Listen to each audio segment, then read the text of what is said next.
Are you looking for answers about extraterrestrials, or maybe the true meaning of life? Then you have come to the right place. Welcome to the Ivan Teller online broadcast. Please subscribe to this YouTube channel, and for more details, please visit ivanteller.com and learn more about your galactic families. Greetings, everyone. This is just another, I call it insider hangout, inside information about channeling and things like that. It's like a question and answer. I was going to add that to the. I didn't set that up, but anyway, this anything goes for this. So just if you want to sleep through this, that's all right. You know, whatever. Okay. Whatever. I snapped out of it as soon as that being left. You know what I mean? Oh, you're never gonna hear the end of that, JC. Yeah, Never. As soon as that being left, I came to. But that's what I'm saying. Like, I threw that intention out there, and some being fully was like, "All right, I'm gonna go with this," and was holding it, and then yeah, next thing you know, fucking out goes my spirit and comes something else. And I was rewatching the video. I didn't see you go to sleep with a colossal fucking pipe before you did. I saw this huge pipe, and then I was rewatching the video, and then you ducked down, and I was like, dude, that kind of fell over. It probably fell over all the ashes all over his bed or the floor, man. Yeah, I felt like energy. I felt energy with me after I said that. So I started like hitting my meditation, and I just went with it, and I saw myself like leave my body. Like now that I'm like replaying it right now, I can actually feel like the experience of like, all right. Don't go too deep in it, man. You might go to sleep again. And then it just was like, boo. All right, I'm out. Whoever's in there, have fun. I'm gonna go have fun too. What do you think the entity's experience was? Do you think he was like, he got open your eyes for a second, he like looked on the floor, and he's like, well? Actually, you know what? There was a couple times where like I remember like coming back to my body a little bit, but then it was kind of like, oh, I'm chilling, and then all right, I'm right back. It's something that I've been working on though, where I just intend to just astral, and I work with doing things to assist myself in lucid dreaming first. And I had this really neat experience the other night where completely was in another physical reality. And when I was there, I was kind of like, oh, snap, where am I? You know, get my bearings. Oh, crap. I just fully manifested completely somewhere else. Okay. Is it a dream? Or am I just lucid? So I'm looking around looking for things, kind of like feeling myself. I look down, and I look at my necklace, and in the cage, my necklace was there, but in the cage, there was nothing. I looked down, it was just an empty cage. And from there, the dream, lucid dreaming went on. And when I came to from that, I have this like citrine like keychain, and I was just laying down where I'm at right here on the mat, and I've been laying down, never moved. But when I came to, the citrine that was attached to the keychain had come off, like it had like been like taken off somehow.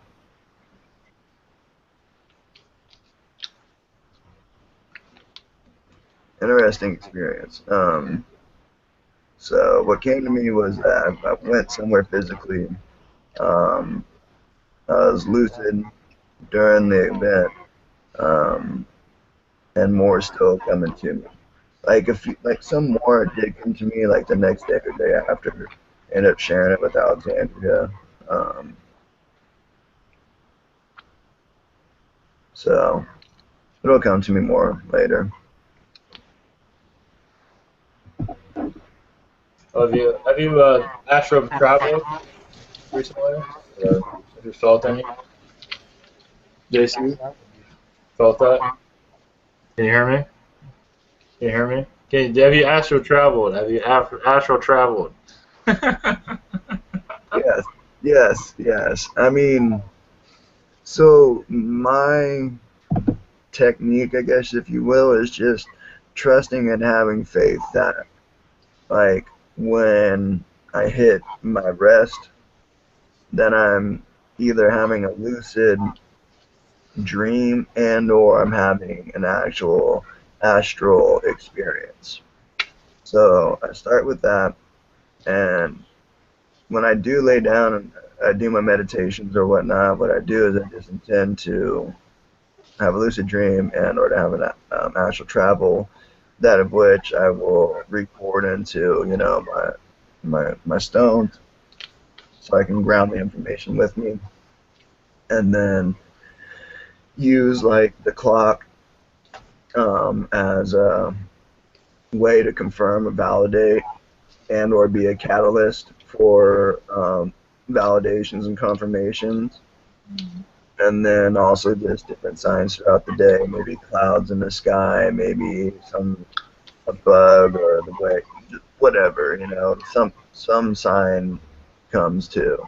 And then sometimes when I hang out or I'll get a text, someone will mention something they experienced in their dream, or they'll just have a vibration about them that just, once sharing something, it triggers a feeling of deja vu and or assist with being like a catalyst to remembering and or just being an extra little puzzle piece to the experience.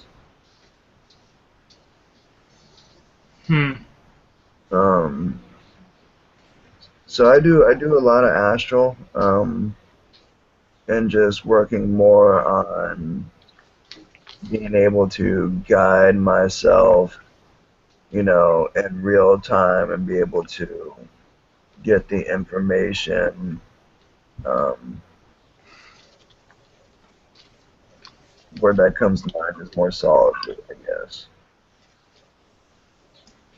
Have you got any anything from the colonies? Anything new? I haven't received any. Oh man, dude. Okay, so I'll just be chilling and rolling sometimes, and all of a sudden in my third eye, I'll see like a picture of me. Like I'll see like myself. And I'll be like doing like push-ups, or I'll be doing like yoga, or I'll be doing my tai chi, or I'll be running, and I'll get like, I'll have this like image of myself, and I'll feel others around me, and then what I'll feel is I'll feel like the number 2, or I'll see like almost like a Las Vegas like, you know, sign that'll be like colony 2, you know, or colony 3, colony 4, and then I'll have a feeling of like who I'm there with and or something I'm doing. Lately, colony 2 I'll feel myself doing some type of exercise in colony 2, and then I'll just like I'll hop down and I'll do like a couple push-ups, a couple sit-ups, and what I do is I just intention myself to like, okay, what I'm doing is I'm using my muscle memory and spirit and whatever to draw all that to me. So as I'm doing my push-ups, I'm doing it like just with all my intention, all my focus that I'm in this action, I'm like calling forth all the benefits from the experience in colony 2 that I just felt. Hey, you can laugh, bro. I'm getting cut, I'm getting shredded, and I'm not doing much about it, bro. Seriously, I'm just walking here and there, eating a little better, making sure I stay hydrated. Like, I'm getting abs and shit. I'm getting all ripply and cut. Like, it's working for me, bro, you know? I had an experience, didn't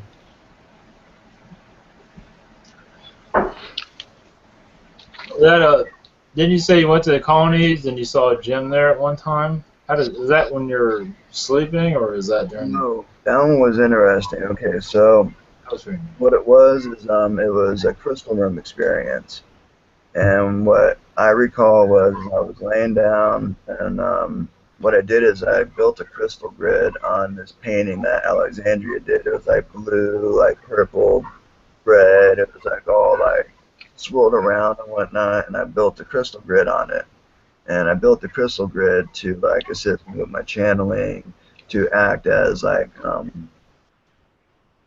a portal to the colonies, and also to help me with like grounding the memories and real time and whatnot.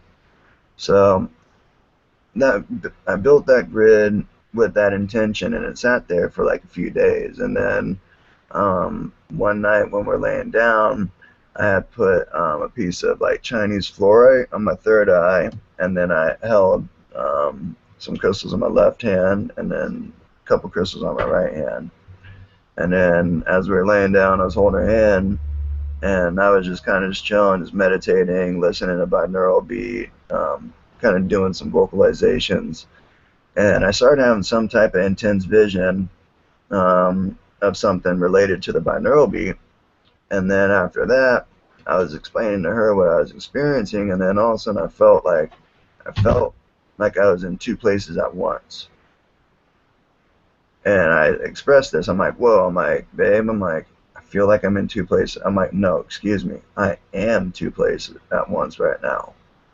I'm like, I feel like I'm in like this like crystal. I feel like I'm in like a giant crystal. And then she's like, what's it look like? So I started explaining to her. I'm like, well, it's like if you're inside like a geode, and it feels like, it almost felt like the crystals could like change, if you will. And then I explained to her, I'm like, I feel someone else's presence. And then I'm like, whoa, babe, I'm like, I feel like I see like Jim's energy. And then I felt like I saw Takur's energy. And then I was like, I feel like there's like one or two other people here too. I'm like, I can't pick up on the exact energy signature. And then what ended up happening is I felt like I ended up being there fully for a minute in the crystal room. And what ended up happening is, what I remember before I went is I felt like I was channeling Jim, and like Jim was describing what we were kind of experiencing through me to Alexandria. And then this all took place like in real time, and about like 7 to like 10 minute moment. And I quick like got on, email my Jim, da da da da da da da da. And when he woke up and got it, he was like, oh my gosh, I thought I was in a dream. And then after it was shared, then we found out that Brother Gabriel Wahlberg was there. And then I have this like feeling that Sister Wendy Wolf was there too. But Takur, I definitely remember feeling Takur's giant presence, and Jim. And then yeah, later when found out Gabe was there too, I was like, okay, yes, I remember there was other presence there, and that was one of them, you know. Yeah, I thought you were like sleeping and, you know, just did a meditation, but this was during the day, right? This is when you're awake, right? This is anyway. Hunter, you want to go through? You have something you want to? Yeah. This was like laying down, just preparing it. But I was awake. Yeah, I was awake. I was fully conscious during the experience. That's crazy. Yeah. I would like to share a dream I once had. Not anything like that, but it was kind of like I was a part of a big plot, and sorry, words are getting to me. I just got some clarification on what more happened during that. It was a plot and a simulation and an alternate timeline all together. I know that doesn't sound correctly because I don't understand it myself, but I was once part of protecting this hybrid alien who decided to come here and shapeshift, and apparently the group who lived in this city, in this area, found out that he was an alien and not in fact human. And so the first human response was, to kill him. And I was charged with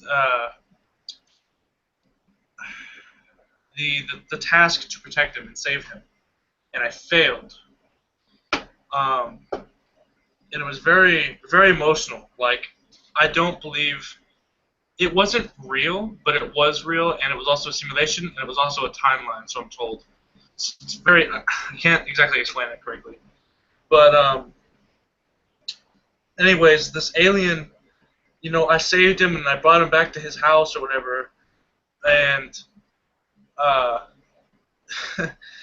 he ended up being murdered, in his house. I was in another room, and he was, using the restroom, taking a shower, and got murdered.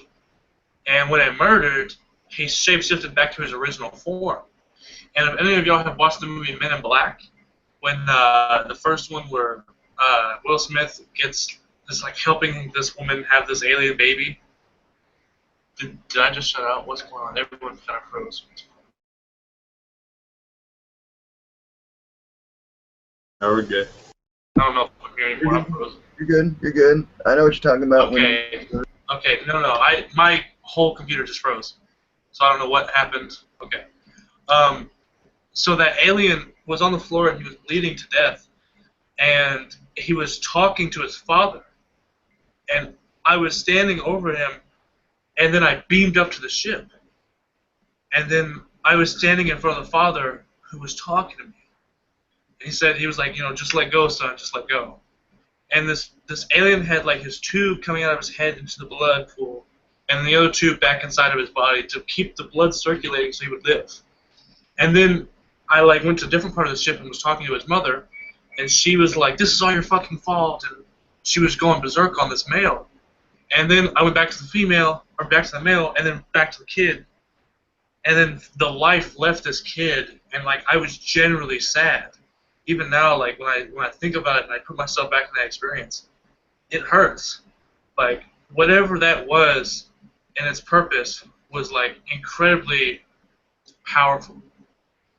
I'm not sure what happened completely.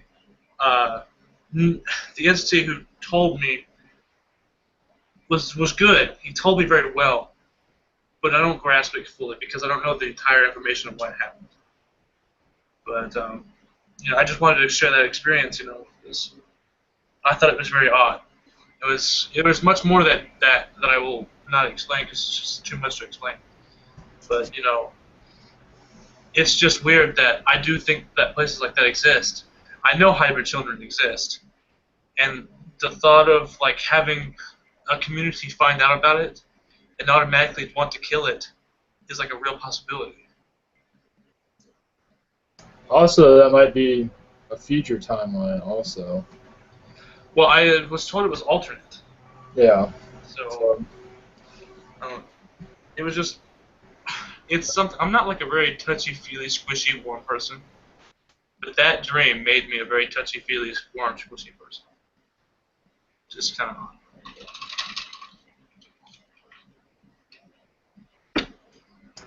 Oh yeah, Hunter. I had a dream last night. And I think it was more of a reptilian dream though. They haven't been liking any of this, what we've been doing. I had one before I woke up, that's why I remember it. Yeah, I only remember parts of it, where I had a video camera, I was videotaping at work, we videotape certain scenarios, I don't want to go into details, but anyway, I didn't have the footage after I videotaped it. I was like, oh crap, this sucks. And then the camera disappeared, everything disappeared. You were there, actually, Hunter. You were there. Yeah, it was I found a camera that looked kind of like it. It's someone was screwing with me, basically. So anyway. So you saw me. That's all you. And I met somebody for the first time. Yeah. So. Huh. How odd. But I think maybe I met you for the first time. Maybe it was no entity, but maybe I astral traveled, met you. Maybe. It was a kind of a negative dream, though. I mean, it was a fear dream. You know, it had to do with work, and I know the reptilians have been around me recently. That's why I point the finger at them, because they've been screwing around with me. Because they don't like any of this. So, and to have a dream like that, you know, That's very weird. Yeah, it's very odd. Yes, it was very, very strange. So I have a question for you, buddy. Yeah. If you would channel and you don't have any, let's say you channel and there's no one here to ask questions, what do you do? Well, I do what I did when I started. They just start talking. That's what they do. They just come through. They have something to say. They know somebody's going to see it. So. Well, like just before I hopped in here, I had all this energy built up, and I was like, all right, dude, if you're gonna make a connection, now would be the best time. Yeah. And then I made a connection, and then we had nothing to talk about. We were just like, What one of the things I do sometimes is, like, when I feel the energy come through, I ask them to send their messages through my hand.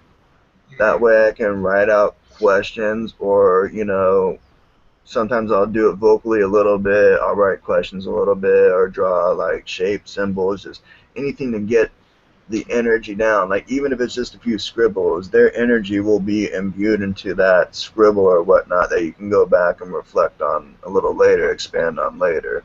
So, just something to try, something to work with sometimes.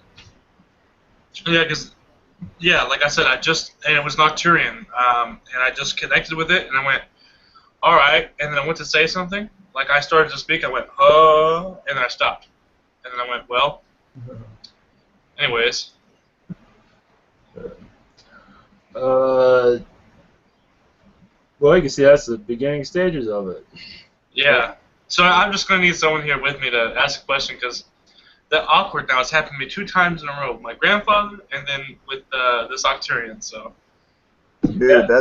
That's why I've been putting, like, messages on for, like, the last month, like, hey, you know, I'm wanting to, you know, do some individuals and whatnot too, because that's kind of what I encounter myself, where it's like I'm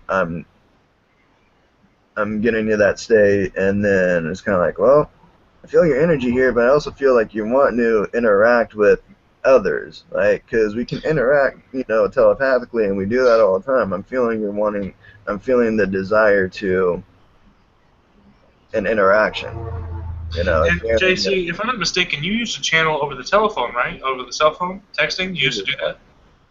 I channel over the text. I channel on talking on the cell phone. I'll dance it. I'll vocalize it. You know, I'll say it in colors. You know, whatever.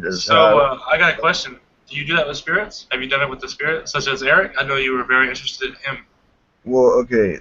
What took place with Eric, bro, is, like, Brother Tamatu and I were just talking one day, and I was just having a lot of feelings, and we were sharing our feelings, and then just kind of out of nowhere, like, I felt his energy, and then Eric came through, and then that's when, like, Archangel Michael came through, like, and did that kind of, like, psychic surgery, like, heart transplant thing with Brother Tamatu.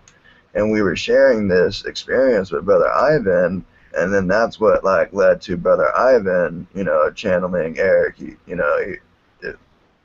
kind of how it took place. So I've been working with Eric, like I was explaining to Matu before I experienced it. I've been feeling Eric, and he's been with me a lot lately, you know, and assisting me. And then just kind of led to all this, and I feel it's also because he's been, you know, interested in me, you know, channeling his energies, and, you know, seeing how that goes and whatnot too. But feeling's getting to be more into a place where I can get back to channelings, because right when I started doing my, you know, diamond crystalline, you know, hearts, hangout and whatnot, that's like right when Ivan, you know, started, and then Brother Max started, and then other people started doing their groups, and so it just got real busy real fast after I was like, you know what, I'm gonna do it, fuck it, I'm gonna be the leader, I'm gonna start my own thing. After I did, then okay, everyone else kind of start doing it, which was awesome, because during that time I've been able to do things and focus, and during my transformation and my growth into my new name that was given to me during that experience, Ariel. So I understand that, me coming here, experience what I've been experiencing, being given the new name from, an actual name giver, star shaman that, has had this information passed down to them and is passing it down to someone else. It's all in perfect timing. It's all divinely planned. It's all, one divine, chess game, So I asked that question because, if you can channel Eric, and he is in spirit, correct? It's not a being, it's a spirit. Yes. Are you a medium? Have you dwelled in mediumship at all? I really work with the idea without labels, bro. I'm really working with the idea of, so when I explain to people what it is I'm working with as an idea, I tell people, like on the bus, strangers on the street, are you familiar with, a channel? Are you familiar with a medium? Are you familiar with, shamans that are able to communicate with spirit? Some type of idea, and it's relatable. One of those, or some type of relatable idea we're able to resonate with together and then share experience with. So to answer your question, yes, I have dabbled in mediumship and connecting with departed, like human spirits and whatnot. Well, this is more of a comic relationship, I was going to say here. I mean, if you like to dance, why not get, what's his name? Michael Jackson through here. Let's get Michael in here. I know Ivan didn't want to dance when he channeled Michael Jackson, but you, JC, I know you might like to get your groove on there, buddy. I don't got like Michael Jack. I don't got MJ like moves. I'm more, if someone's gonna come through me, it's gonna be like Mac Dre doing the like thizzle dances, getting stupid, dumb, and hyphy, just getting retarded. You know what I mean? Just whatever, like letting the hair fly around and letting the pants fall down type shit. Well,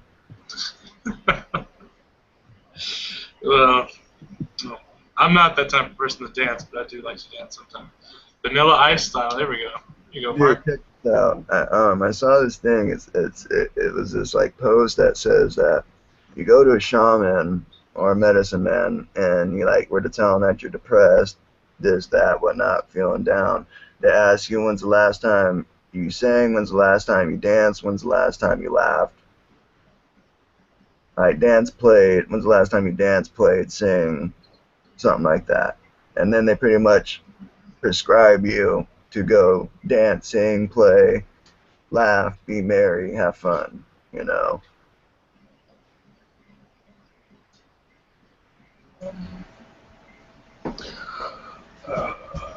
Yeah, Hunter, if you want to try and channel later if you want. Or if Do you want? Well, I'm not understanding this statement. What are you trying to say? You want to try and channel? Maybe later. Not at the moment. I just want to say something. I'm like, it's very awkward in this hangout, guys. This is like nonchalant shits and giggles. So if you want to like make a joke, please, like, don't keep your mic muted. This is an informal thing. Like, this is the whole point of why I tried to create this. Yeah. So we could have a simply relaxed session. Please, if you have an experience you'd like to share, please. I'm gonna do my thing. I'm gonna get real comfortable real quick. You know what I mean? Like, take a nap. Yeah. Well, I guess I gotta pack mine then. God damn it! Hold on. You know what I mean? Like, we like to be real comfortable. Do you see what you rolling blunts there? Are you using a real leaf blunt wrap? What you got? I actually do. We actually do have our own tobacco that we grow, but this is king size raw right here. What do you got? Papers or wraps? Which one?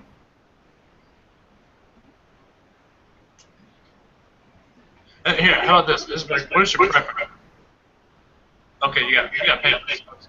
Yeah, actually, too, I have a box of it in my closet. I have a box of it. I have 2 bags of zigzag, and I got a pack of Ron. Experiences. One of the most profound ones that I had was shared with Alexandria this last year. She got home from work on a hard day, and we were in our sanctuary, our smoke room, and I just felt like guided to like she was sitting down, and I just felt guided to first put my right hand behind her heart and start working on her 4th chakra, like with Reiki energy. And then that led to her, like, I felt like as the energy began assisting, I felt, then she sat up. Instead of being kind of like hunched over, she began to sit up a little bit. So that's when I felt like the spirit guides lead me to put my left hand on the front of her heart. So creating like a circuit between the heart chakra. And then just sat there just invoking any of our spirits and her own healing energy, her own, guides and my guides. And then as my eyes started to like, as I started getting to like a trance almost, I saw like this vibration in the mirror, and I felt like presence coming through the mirror. And I could feel it, and I didn't feel like I needed to see it. That for me was just confirmation, validation, and I just was like, you know what, I need to focus on what I'm doing and assuring her that whatever she's feeling or whatnot is benevolent and here to help and assist. And right when I'm like experiencing this and feeling this is all, in a snap of a thought of a second, she was like, babe, do you see that? Do you see what's in front of us? And I said, babe, I don't need to have my eyes open to see it. I can see it inside my head. I can feel them. I saw them come through the mirror. I'm like, I told him I didn't need to see him with my eyes. I told him that I wanted for you to see him. I felt that, if it would be better for you to see it physically than for me, And then she calmed down and just kept on doing the healing, and then just began releasing and whatnot, and ended up confirming later that like Takur was there, Tepet was there, Archangel Michael, there were fairies there, like there were like many beings there in that moment that came through during that healing, that we both like felt, and she saw like physical manifestations of beings. She saw facial features and hair on some. Yeah, pretty intense.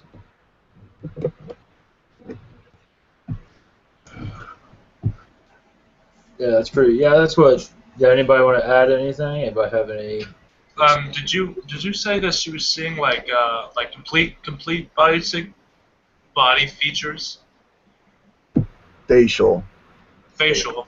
Yeah, she was seeing like the manifestation like a humanoid type body, but what she was getting more clearly were like facial features on, I believe she said something like a blonde type Palladian that was there. Yeah, you can kind of like see the energy.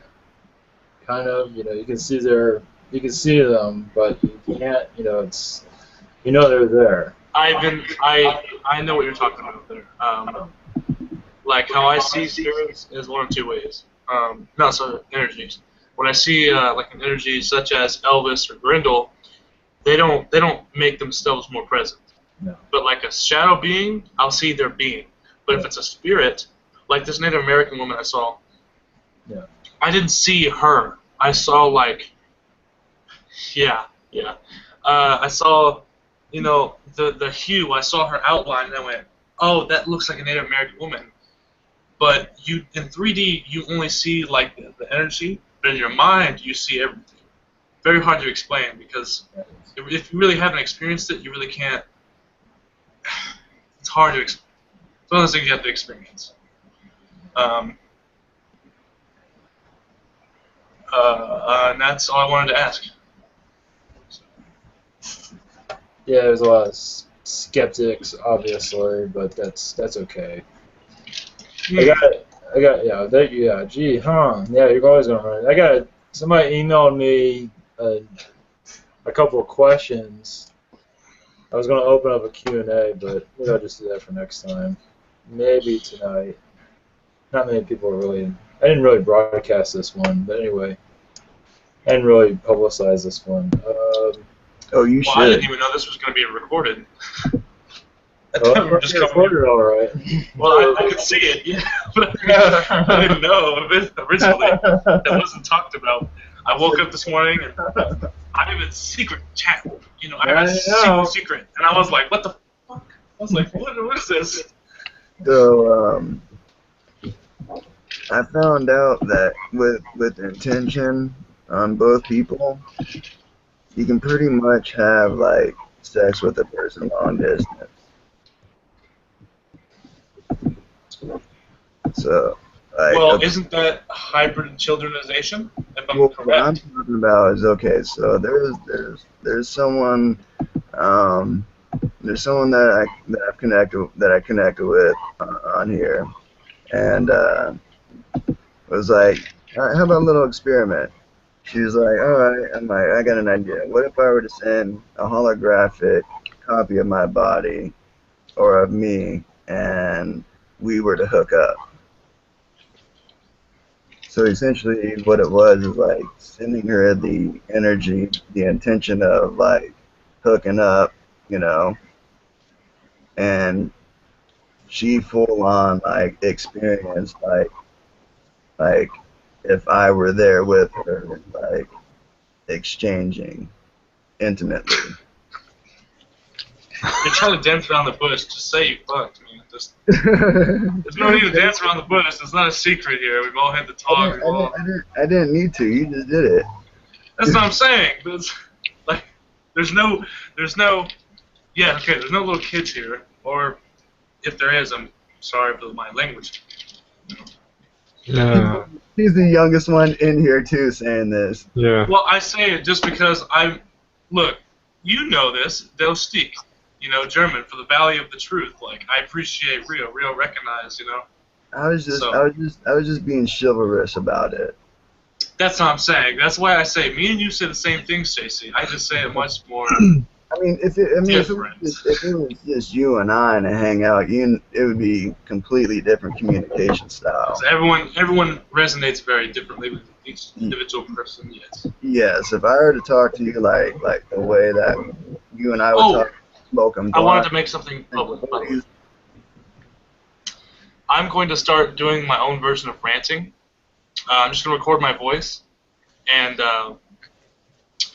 so I'm chief in here like JC, right? And then I'm going to start doing my own philosophical input on some situations like soul contracting. Last night I had a whole lot of good information last night. I'm not sure who gave it to me, but I was speaking to these people I help, and I was being their teacher, and I was able to resonate with them very, very much. So, and explain these higher dimensions of the oversoul and the soul contracting, and I was able to bring that from such a high dimension down to the 3 dimension and explain that very well. So, just want to make that known. That's what I'm going to be doing. So if anyone wants to participate in that, like Guru Dan, I know he does his own ranting videos. So if anyone wants to join, that's what I'm going to start doing. Hunter, when you mentioned that, I pictured all these like young Arcturians around you, like warning from you. Do you mean like children? Yeah, right now. Yeah. Ivan, that is me and Carissa's little thing we have going. Like me, Carissa, Buddha, and human colonies. We all, me and Carissa help with the kids, and I do a lot of child work as well. Yeah. So Buddha's energy has been integrating with me since he's been talking. Like I'd say about the 4th chakra, when he came in to talk about the 4th chakra, is about when he started to integrate with me. And then after that, remember when Jim channeled Confucius? Confucius ended up integrating with me like shortly after, like Buddha did as well. It was real interesting that he came through recently, because that's an energy that I really was talking to myself and connecting with lately. Just like, man, like really could that energy that Buddha has is just really You know calming. how he showed himself to me, JC? Sorry to interrupt you, but I wanted to. You were like the way his energy felt was very weird. How he showed himself to me was him sitting down like I'm sitting now, and his hands on his stomach. You know, he was kind of like there's a. I don't want to put that out there. There's a certain person in my town that his name is Pancho, and I believe that translates to stomach. And he's a fat guy, and he goes, whenever you announce my name, you say Pancho. You know, and you hold out your hands to simulate a large gut. So that's kind of how he showed himself to me. He showed himself to me. He was sitting down. He was very majestic. He was very, he was just very Buddha-like. So, yeah. Anyways, I just wanted to share that kind of comic thing.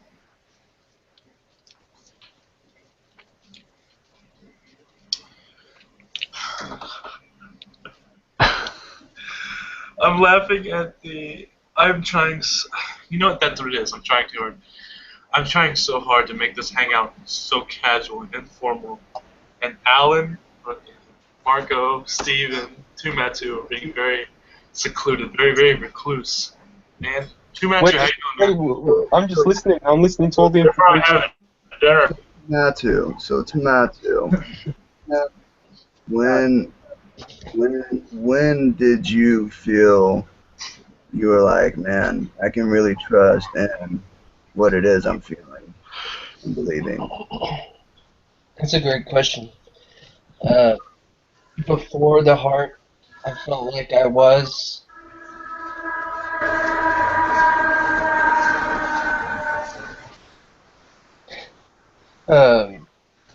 feeling. I felt like I was feeling, but the truth is I wasn't feeling at all. And once the heart, situation happened, it was a slow process of starting to feel again with my heart. And at first it was hard to be around a lot of people because it was very overwhelming. But sooner or later I got used to it and then started protecting myself more and more, my energies and who I was around. And it's been very beneficial. I didn't know I could get back to this feeling.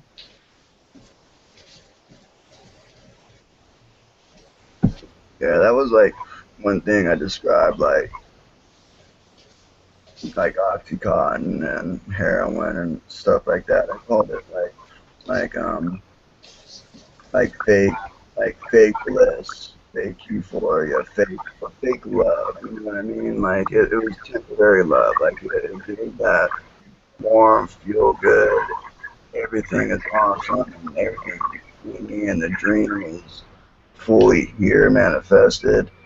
But then it fades, and then after it fades, then you're left with, the reality that you created for yourself. And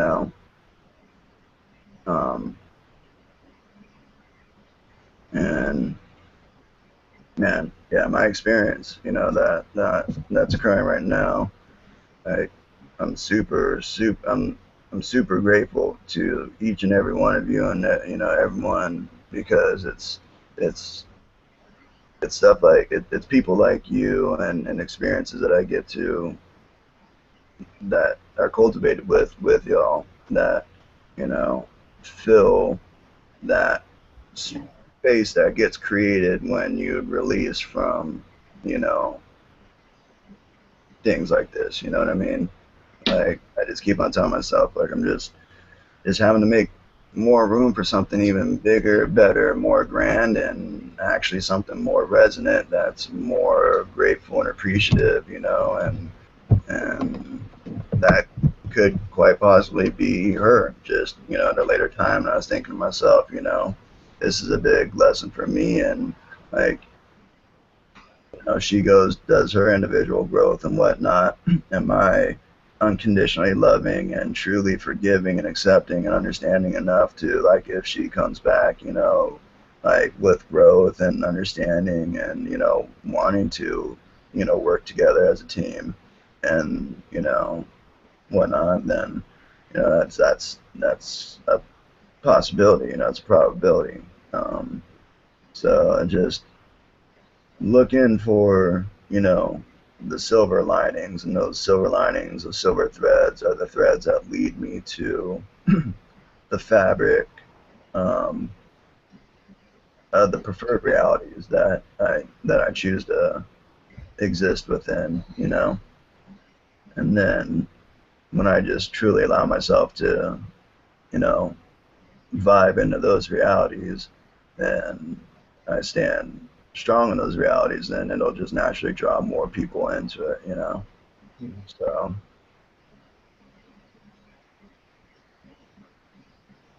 just only a little bit more time now. Just a little bit more time, and I'll be celebrating. I think that's a huge test, and shows how strong you are to be able to let something like that go and realize and have faith. It's really cool. Yeah, I mean, it's like literally, with her being like my twin flame and everything, that's literally, coming together and then coming apart, coming together, just for this, again, it's like, man, it's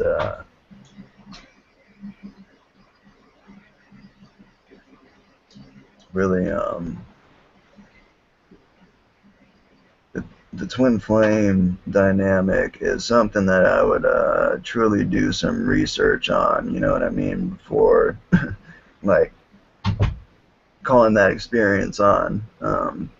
Unless you're the type of person that just dives head into something, just really just dive head in and allow everything to just follow. It's the dynamic that's one word. It's come together. It's intense, comes together, and then it just crumbles or explodes. Then it's up to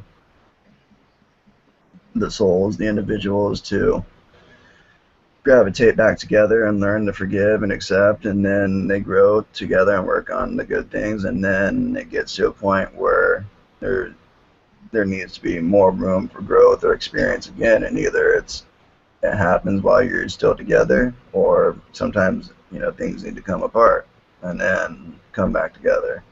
So now this is like, it's like a situation where it's just, all right, it's just completely up to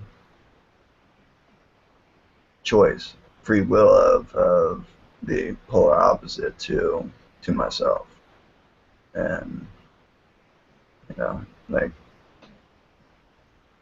it's interesting because I already feel like I had this idea that we have more than one twin flame too.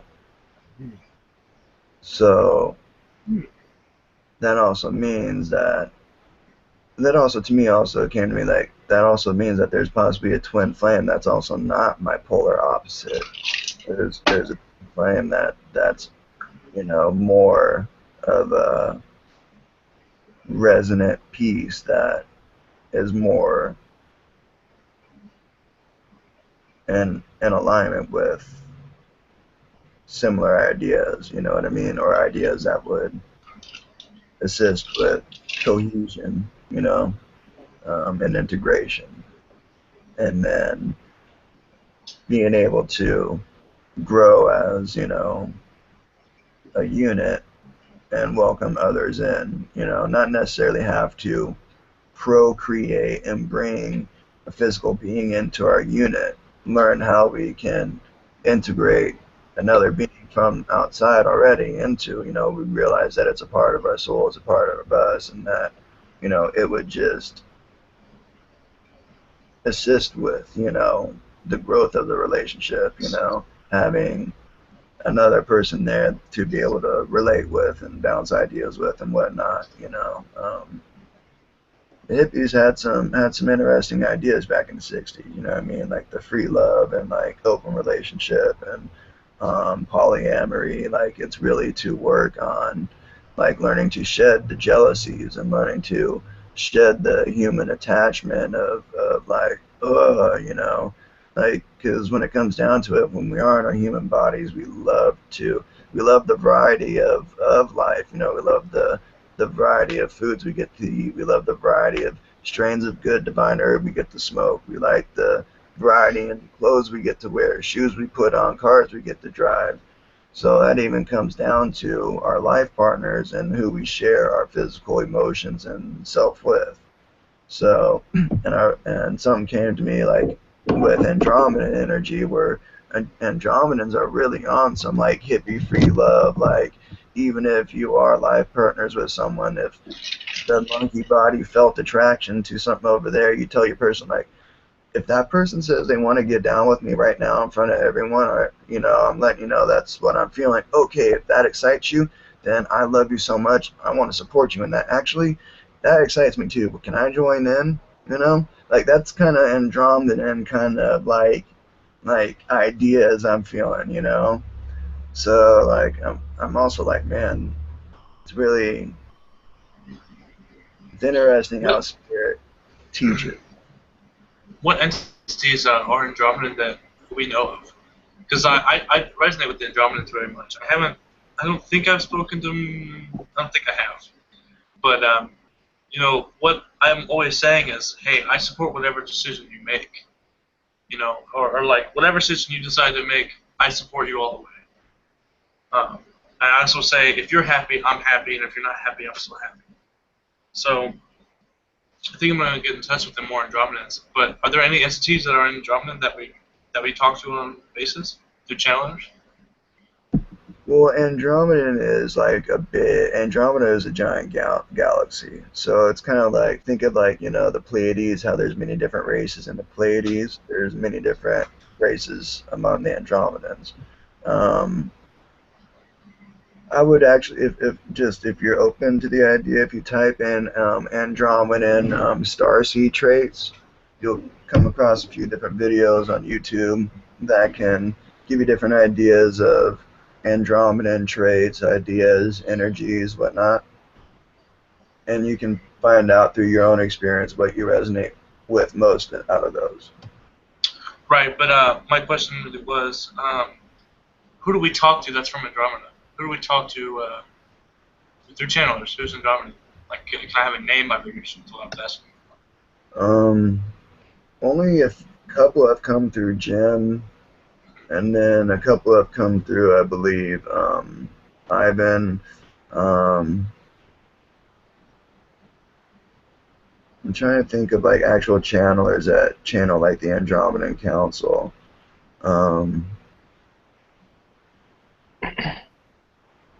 Makes me think of Mikey and his connection with Andromedan. Say again? Makes me think of Mikey and his connection with the Andromedan as well. Yes, I have a very strong connection like with Mikey, even though him and I have like never talked. Like I have this draw to him. I just feel this pull to him, this connection to him that I feel like I'm drawn to him without even having to really talk to him. I feel like I have this understanding, and I feel like there's a relationship there without really having communicated other than like maybe a literal handful of times,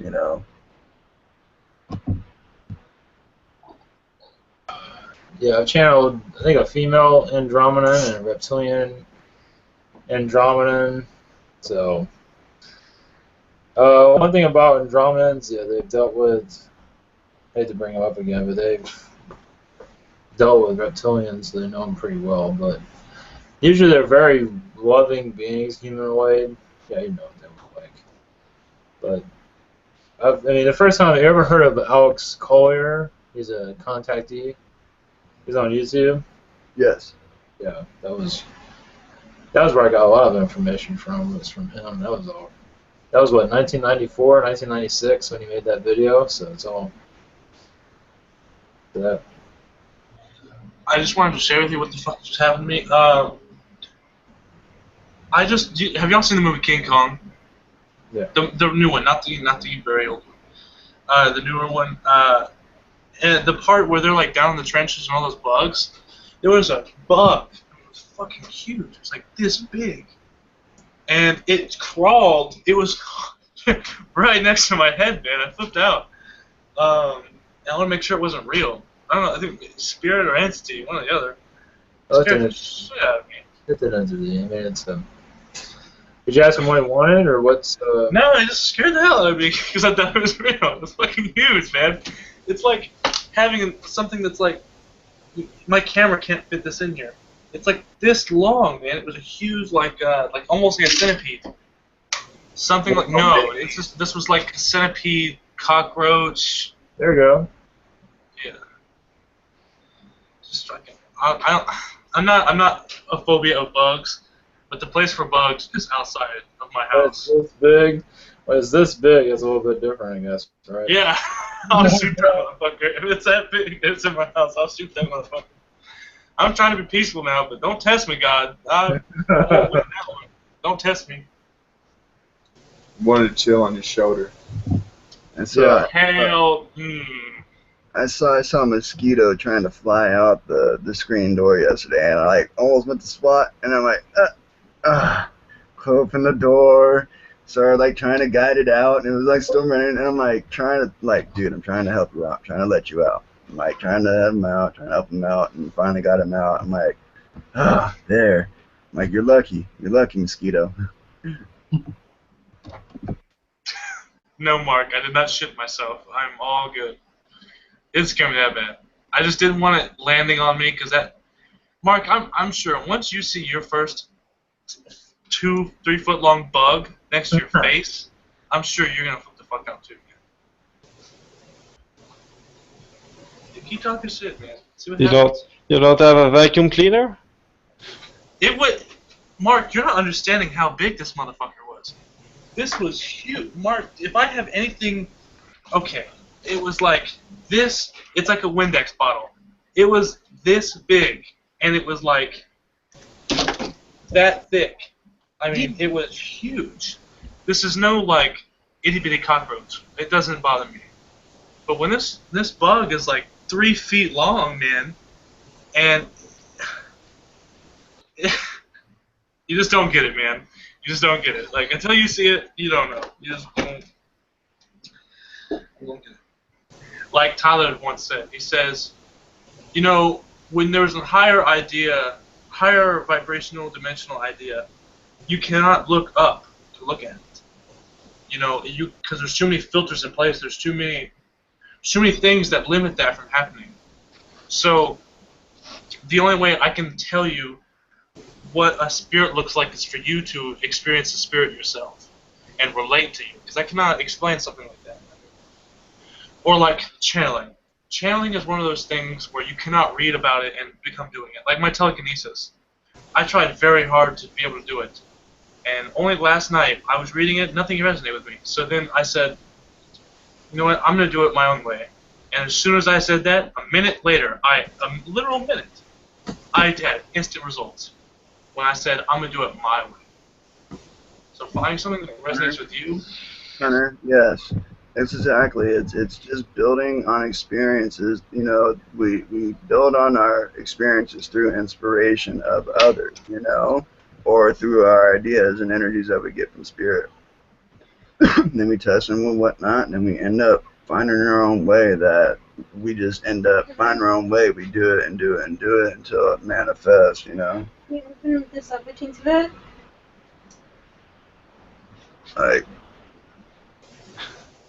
I do shit. That's how I do it. I just like keep on doing and doing until like I understand, like, or someone will start asking me like, how do you do that? And then it's like I start actually thinking about like, oh shit, Like, what is the process to how this is working? You know You what just I mean? can't. Like, it does not translate. Like, Yeah. when Tyler dropped acid, you know, at one of my friend's house, you know, he wrote on the wall, he put does not translate simply because it doesn't. Like, what Bashar does, what Cryon does, what Abraham Hicks does, what those guys do is so incredibly complicated because I do it my own way. You guys are my teachers. See, I come to you to be taught. And then once I leave this place, I get on my Xbox and I talk to people who I am the teacher. So I come here, I learn, and then I teach. The teacher is being taught. It's just a whole chain of command in a sense. More of a total field. It's not one or the other. It's just you're both the student teacher, teacher student. It's simultaneous. You know, when it's done correctly, you're learning and teaching in the same action, in the same doing, in the same experience, in the same business. You know. That's like the best way to learn is to teach. And through action, through doing, you know, through experience, that's where more actual practical knowledge and how to do something. One thing I was thinking recent, like I've really been feeling is the more we attempt to draw like beings that we're seeing and like, you know, make it more personal to us, the more it'll create that bridge for them to manifest into reality, you know, to interact with us in a physicality type way that we perceive it. We have to build the blueprint reality for them to come into, you know what I mean? And we have to believe that that it is for them and for us, you know, and for all. What we're probably doing, you know.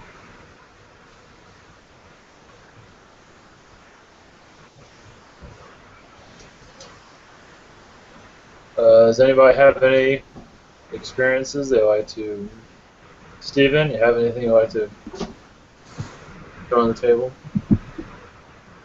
I know all sorts of dreams and stuff. Steven, dig in the crates. Let us have some.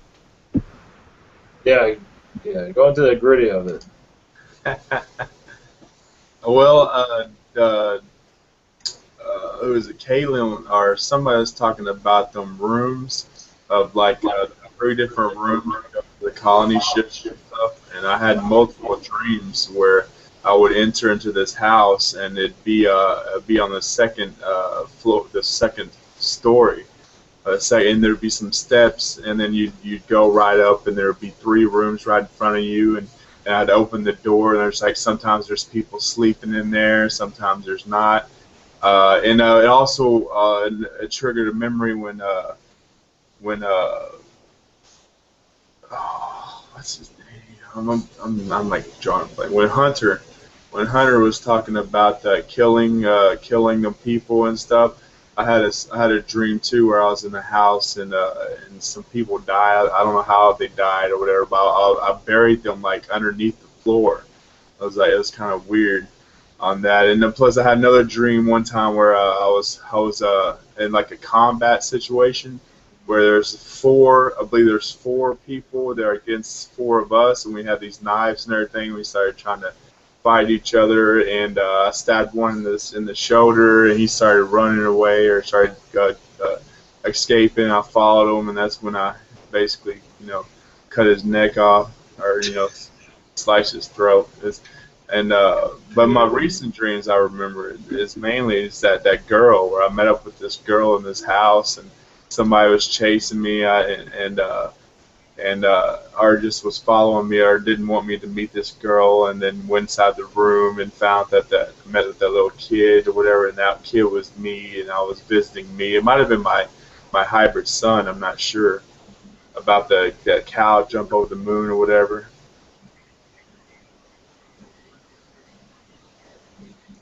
You got some serial killer type dreams there, buddy. Yeah, what's up with all that? I don't know, man. It's just this. Don't Do worry. you ever think that you're being taught all these things for a reason?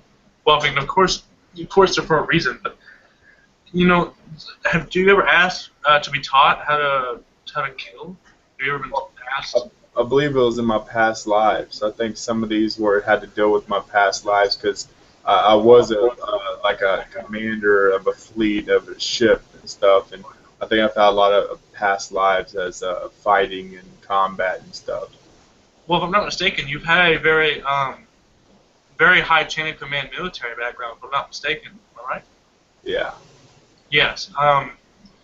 So that's very cool. You know, that's like Elvis and Grindel were teaching me how to assassinate. And then I walked up in McDonald's, and I think that's the one you were talking about, right? Where I walked into McDonald's and I killed 13 people. Is that the thing you're talking about? I had a similar dream like that. I didn't kill anybody, but I walked into like a restaurant, and there's these people sitting down, and one had like a bingo dauber. And I said hi to him, and then on the other, there's this friend of mine that was in my dream too. It was a restaurant though. I don't know if it was similar, but I didn't kill anybody. I don't think. Yeah, I walked into McDonald's. I was hired to take the corruption out of this town. It was like a bunch of meth dealers. They were selling meth, and they were hurting a lot of people. And so someone hired me to take the boss out. And I went to the bathroom, and they tried to get me, and I opened the door and I killed 2 of them with the shank I had. That I actually do have. I do have this Mexican knife, and it's a shank, and I found it at the carnival a couple years ago. And I killed the 2 people with it, the 2 guys trying to break down this door while I was using the restroom. And it broke. So I walked in McDonald's, and I was like, well, I got a blade. At least, you know, I got no handle, but I got a blade. So I walked in there, and I saw a machete somewhere, so I grabbed the machete, and I started killing everybody. And so I found this machete, and I saw one of my friend's aunts who used to be a drug user, really heavy drug user. And I walked over to her, and I just went, huh, and I decapitated her. I mean, like, cleanest decapitation ever. I mean, it was odd. I enjoyed it, I won't lie, because I'm not really fond of this woman, so I did kind of enjoy it. But the thought about me doing it, I'm not really that kind of person. Yeah, you know, when push comes to shove, I usually shove harder, but I'm not looking for a fight, if that makes sense. Ask him to clean your room of all the bug. And then later on, I went and killed all the goons or whatever. And so this is where it gets kind of comical. This is where the dream kicks in.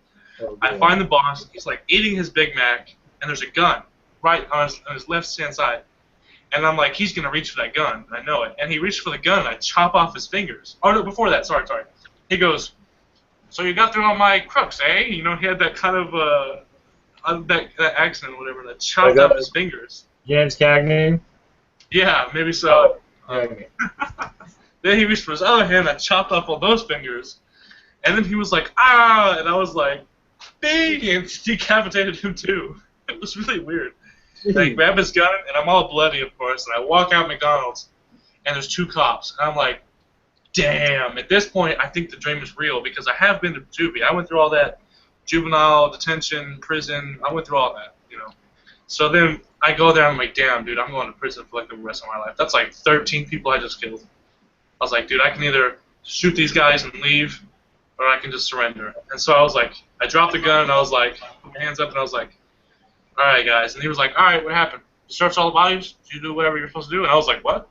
So I went back inside and started pickpocketing everybody, grabbing all their money, and like, I didn't know what they wanted me to do. That criminal side took over me, so I started going through their purses and getting all the money, and I was like, well, I got something out of it. Then I woke up. Damn, that's a long dream. That's a jeez. It was so detailed, man. It was so. There might have been an alternative life, timeline. Also, you never know. Well, this is what's weird about it. I know where it was. The city was in Cuero, Texas, but the McDonald's I was inside was the McDonald's in my town. So it's very different. So do you still go to McDonald's or no? Or I go to McDonald's. go there and Funny kick you say- ass? I go in there and I'm like, to think that I've killed 13 people in this exact store.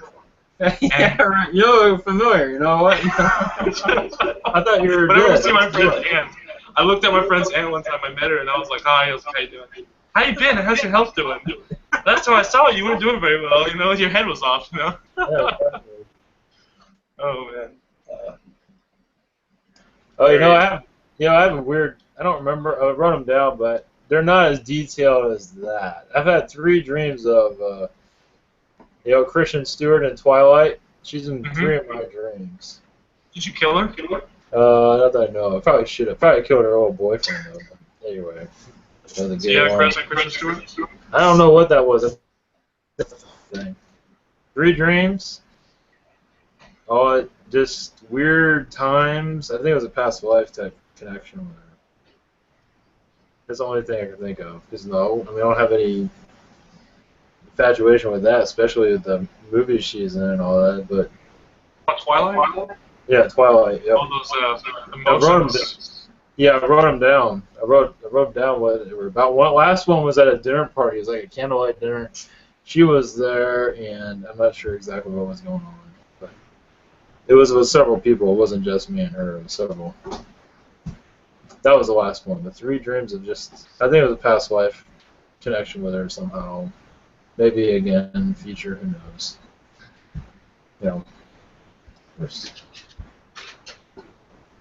I think I had another celebrity one recently. Have you had a dream where you were like a government? Have what? I didn't hear that. Have you had a dream where you were a government official? No. I just picked it up. Have you been a government official in one of your past lives? I probably was. Yeah, I feel like you've been part of the Men in Black almost, very Secret Service. I don't know, I just got that. You were talking about dinner party, and it was he's a government official. He's a government official. My consciousness totally gave me some rumors about you.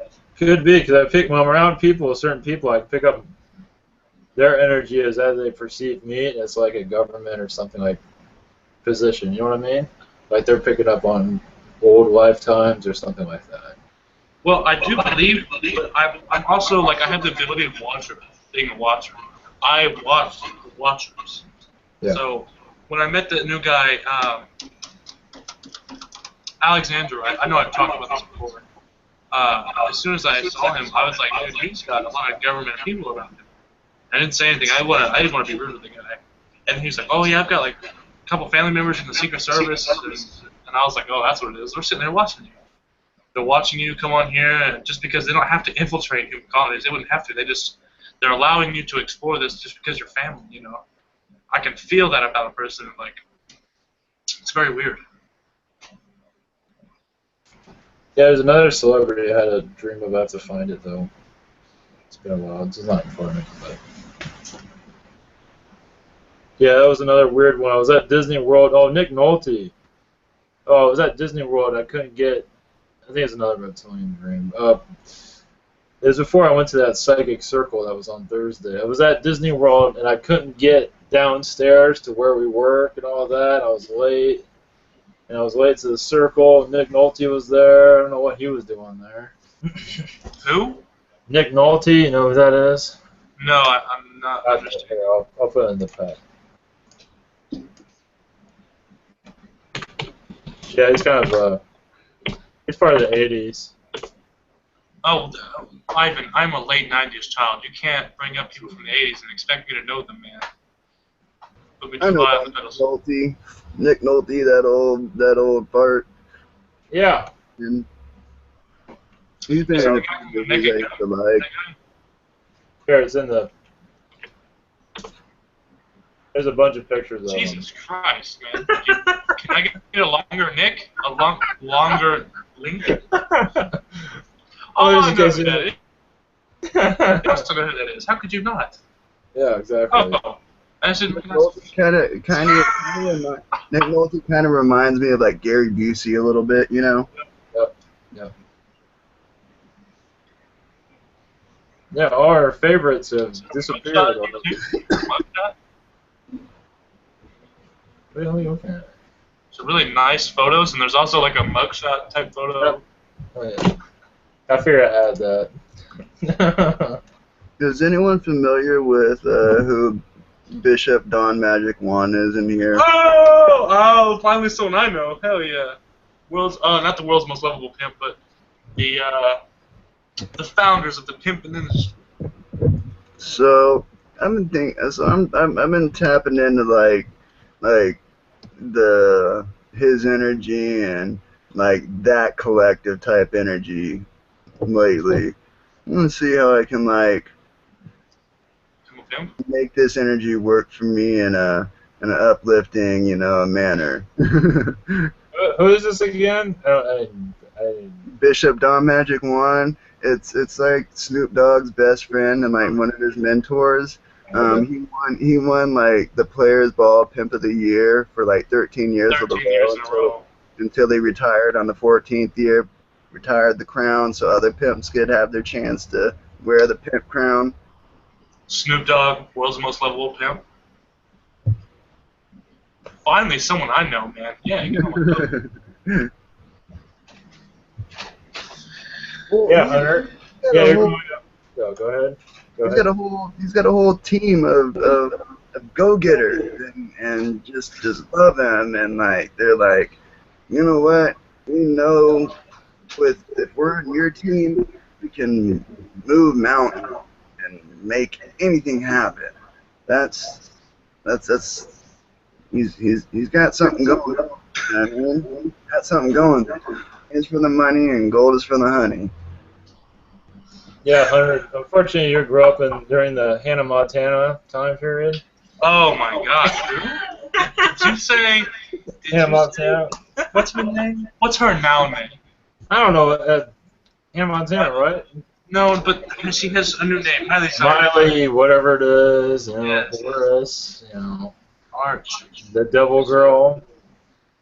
I didn't have the luxury of all that stuff. I didn't have all that. I had nobody.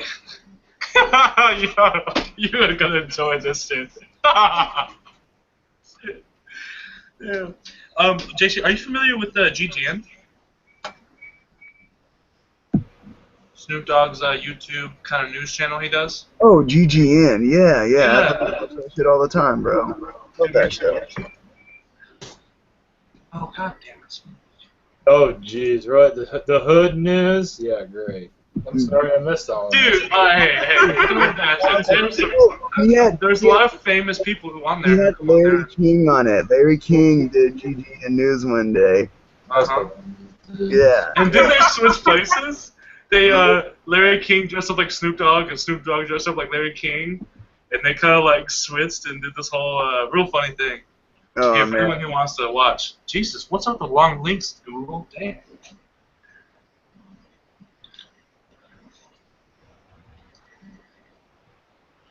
Did I just give you the Nick Nolte? What happens if I do that? Froze. Uh-oh. Marco on Mark.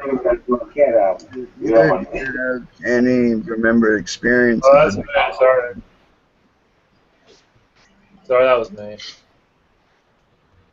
Oh, I was just asking Marco and Mark if they have any remembered experiences.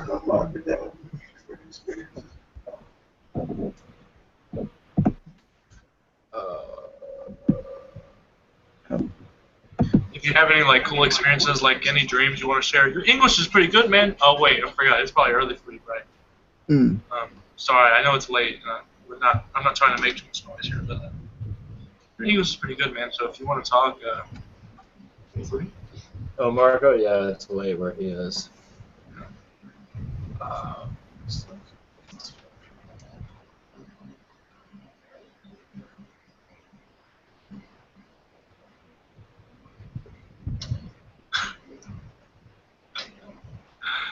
Oh my lord. This nigga is so ugly, and I don't. each time I like see your name or whatever, like I think about it, I always get like the image of a tomato. I always think about tomato, Tomato, tomato? yeah, I always get like the image of like a tomato when I think of tomato. Yeah. I think it was very Native American. It's because the Yes. name is so similar to me. You growing any out there? No, I think he took off. You talking to me? There. What? JC does nothing but grow. He can't help but be a G. Yeah, we got some tomatoes. We got like orange cherry tomatoes are really good, and we got these really big like the beefsteak tomatoes. Yeah, we got some tomatoes, zucchini, cucumber, some okra, some strawberries, some tobacco. So explain to me growing the process of that, man. I've always been interested in growing tobacco. I know you have to dry it, and you have to let the leaf dry out, and it has to be the right humidity and stuff like that. So It's pretty simple, bro. The plant grows pretty easily by itself, and then you just cut the leaves off, and just depending on how you want them dried, like how you want it to turn out, just different drying techniques, and shred it up or roll it up, whatever. But do you roll it for personal, or do you sell it to a company? No, just personal. Okay. Oh, there's a Nigerian. Sure, yeah. It's like half.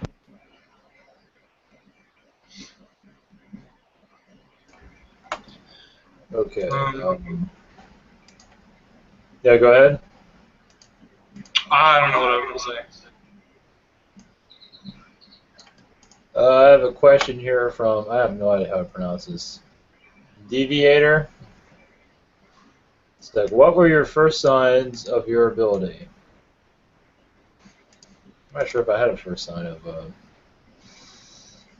I'm not mistaken, you were told, right? Yeah, what happened is,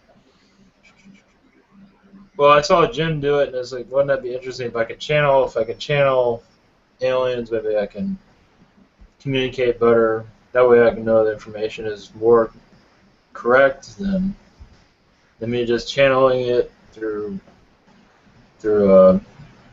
clairvoyance. No, actually, I was talking to a friend of mine about it, about talking to someone at MUFON. So I thought about it more. That'd be interesting if I could channel an alien, because they go to alien sightings and all that. They go to actual ships and they have equipment. They do these type of things, and so I figure if I channel an alien, meet up with them, and of course I contacted them. They never got back to me. But I was there actually in my car, and I felt going somewhere. I forgot where, and I could feel. I asked my spirit guide, or asked my spirit if I could do this or not, like Jim, or similar, and I had this confirmation. I had this like energy that hit me in the back on this side, saying yes, you can do it. So after that, I pretty much gave it a shot. So yeah, it's been not like I ever thought I could ever do it, but it certainly seems to be helpful. One of their questions was, a lot of people probably think this is a carnival act, and no one can actually humanly possible do this. So how long did it take you to realize your ability, and how long to perfect it? I think you're always perfecting it. I think you're always, the more you do it, the better you get. Rob did it for 2 years before he went public with it, so it's something that takes time. So when they fully possess you and things like that. So, Sorry. yeah. No problem. Oh man, what's happening to you? Jeez. Talking to me? No, yeah, wait. Well, I've been smoking since I was 12 years old. You try to swallow the bug?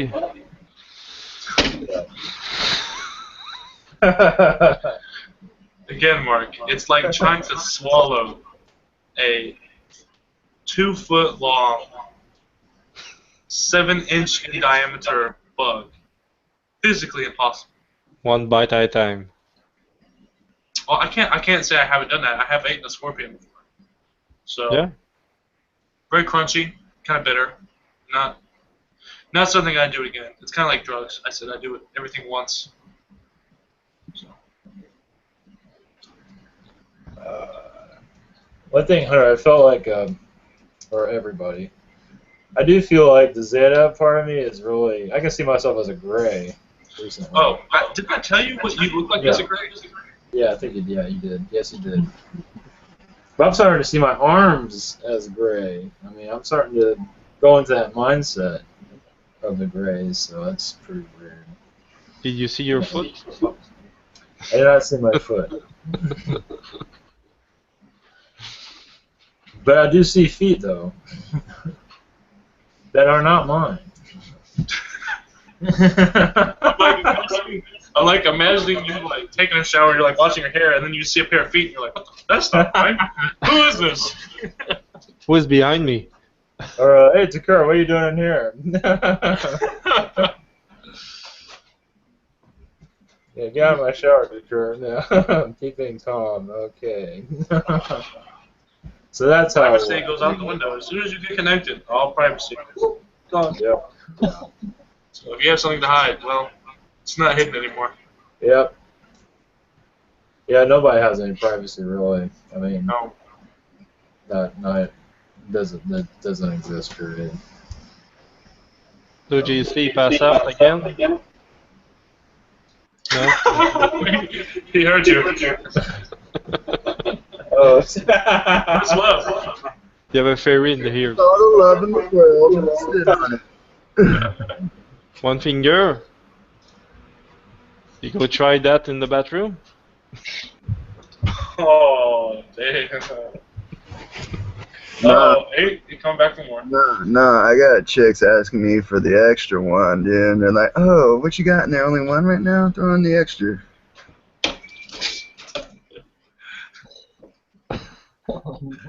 I'm not. Why do you think the girl like to have 2 fingers? Well, actually, it's like that. No, it's because it's mine. Like a C, right? Like a C. Let's see. Are you able to doing a W? You go outside and share smoke then? I guess. That, guys. What a weird conversation for to walk into. Oh, Lord. Oh, man. I try to let go of my ghetto past. I don't try to let go. I keep it with me at all times. And JC brings that out. JC really does. That's great. It's something I'll never let go of. You really can't. When you've been through stuff like that, that's stuff you really can't let go of. That's like, pardon me to Metu and JC. You guys, I've been through an addiction, but I was lucky not to have it for very long. I had an addiction to meth. I was addicted to meth for about a week. And, it's something that I will not like doing again. And you guys, having struggled with it for as long as you guys have, you're going to be some of the strongest people. You are some of the strongest people. It's not that you're going to, you are. And, it's like I was asking a question the other day. I was listening to people just having all these negative experiences, and I'm saying, why is it that us? Why is it that myself, JC, Wendy, Tumatu, of course, I don't really know about anyone else, but, growing up and going through all these just not negative shit, why is it that the most useful people on this earth who are helping Ascension go through the worst? And, I understand it now, and it's just sad that that's the only way we have to learn is by going through all the hard times. Yeah, but I had a friend who we grew up together. We were like born the same day and all that. It was just very strange. We were like a block away from each other. It was very strange. And he grew up with a brother he didn't really care much for. And he got into weed and all that and just started breaking windows with his fists and doing things like that. He thought he was black. He probably was. I mean, he's a white guy, but, you know. I grew up with him since we were kids. And he got into weed, and then he got in fights and all that stuff. So, but I never got involved in any drugs or anything. Well, I didn't for the longest time. I didn't believe that marijuana was a gateway drug. But let me be the first to tell you that it absolutely is. It is a gateway drug, and I didn't. But that's also an opinionated belief because, put it like this: I smoked weed for the first time when I was 12 years old. I smoked a cigarette for the first time when I was even younger. But that's because my parents were doing it all the time, and they didn't. I saw it as normal. I did cocaine for the first time in my life when I was 12 years old. You know, at the same time of doing marijuana, it's because I was around it as much. I was so around. You know, I used to go to junior high, being in the 6th grade and 7th grade, and have my buddy pull out a cue ball of cocaine. And, you know, and I used to sell it. I used to sell cocaine. I used to slang cocaine. I used to move it. I used to do a whole lot of shit like that because, you know, that's what I did because I looked at it as fun and acceptable. And I do really believe that marijuana is a gateway drug. But at the same time, so is milk. You know, you try milk, and through milk it's the same thing. So, you know, your buddy getting into marijuana, yes, I will say that had a part in it. But ultimately, it comes down to yourself. You know, I've been smoking weed since I was 12 years old. I'm 17 now, and I make, you know, all A's. Then again, I've had 10 felonies on my record, and I've been through a whole lot because of it. But I'm a better person now, and, you know, however your buddy wanted to go, it's like, you know, the guy over here at the golf course. He mows the lawns for a living, and he has a degree in aerodynamics. Like, he went to college to study the way an airplane flies. He is one of the smartest men I have ever met in my entire life. And he smokes marijuana and mows the lawn at the golf course. You know, makes shit money and has a degree in aerophysics. Yeah, my friend, what happened? Yeah, he got, I forgot what it was. He was just violent. I mean, he didn't go to jail that I know of, but he's a white guy, and he kept thinking he was black. He hang out with black guys, it was hilarious in some ways. I do the same thing, you know, and that's like when I go to school, I'm always picked on, or I'm always seen as someone who thinks they're black, and, you know, that's true, and, you know, I am whatever you say I am. Yeah. But that's because I can get out there with the rest and do my own thing, you know, but I can also, I can relate to most people, except, you know, people, white, rich people, I cannot relate to them, you know, and, yeah, that's... So, I mean, it ultimately comes down to what do you resonate with, who do you find more comfort. The most loving people in the world I found were also the most violent. Yeah, I've been so tuned out. I guess I've always been sort of here, but not physically here, because people always thought I was on drugs. I wasn't on anything. I was just being me. Would you give it a try? No, I never tried any of that stuff. Just cigars, maybe. I'm not sure. Well, if you're going to do anything, stick to natural stuff. Yeah, exactly. DMT, mushrooms are good. Mushrooms are more connected to nature. DMT is the chemical produced in one of your glands that simulates dreams. So when you smoke like raw DMT, it's completely natural. The high is only for like 30 seconds to 10 minutes. But you go through, all filters get removed, and you are able to see so much higher dimensional stuff. And I haven't even got to try it yet. When I was offered it, I wasn't ready for it mentally. And I didn't accept that information until I did acid. I did acid for the first time, and I was like, all right, this is what I can do. This is good. Acid, all these are tools. There's a reason why there's no medical cocaine, meth, you know, prescriptions. That's why there's none of that, because it's just terrible.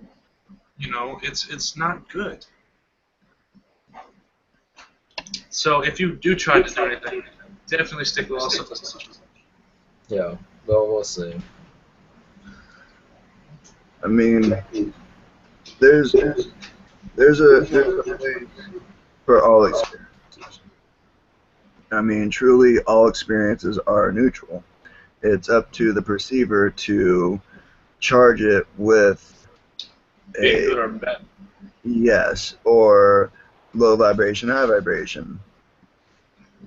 You know, I heard something recently that I was watching this thing on Netflix called Hot Girls Wanted, and it's like it's chicks that do like pro-am porn, right? And it's chicks like she's saying, she's like, there's some things that I look at now that I used to look at as being bad that I look at now as just it is what it is. You know what I mean?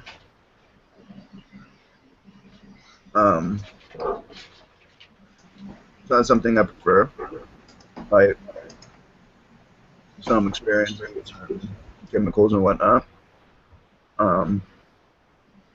However, I can see where in an environment where, you know,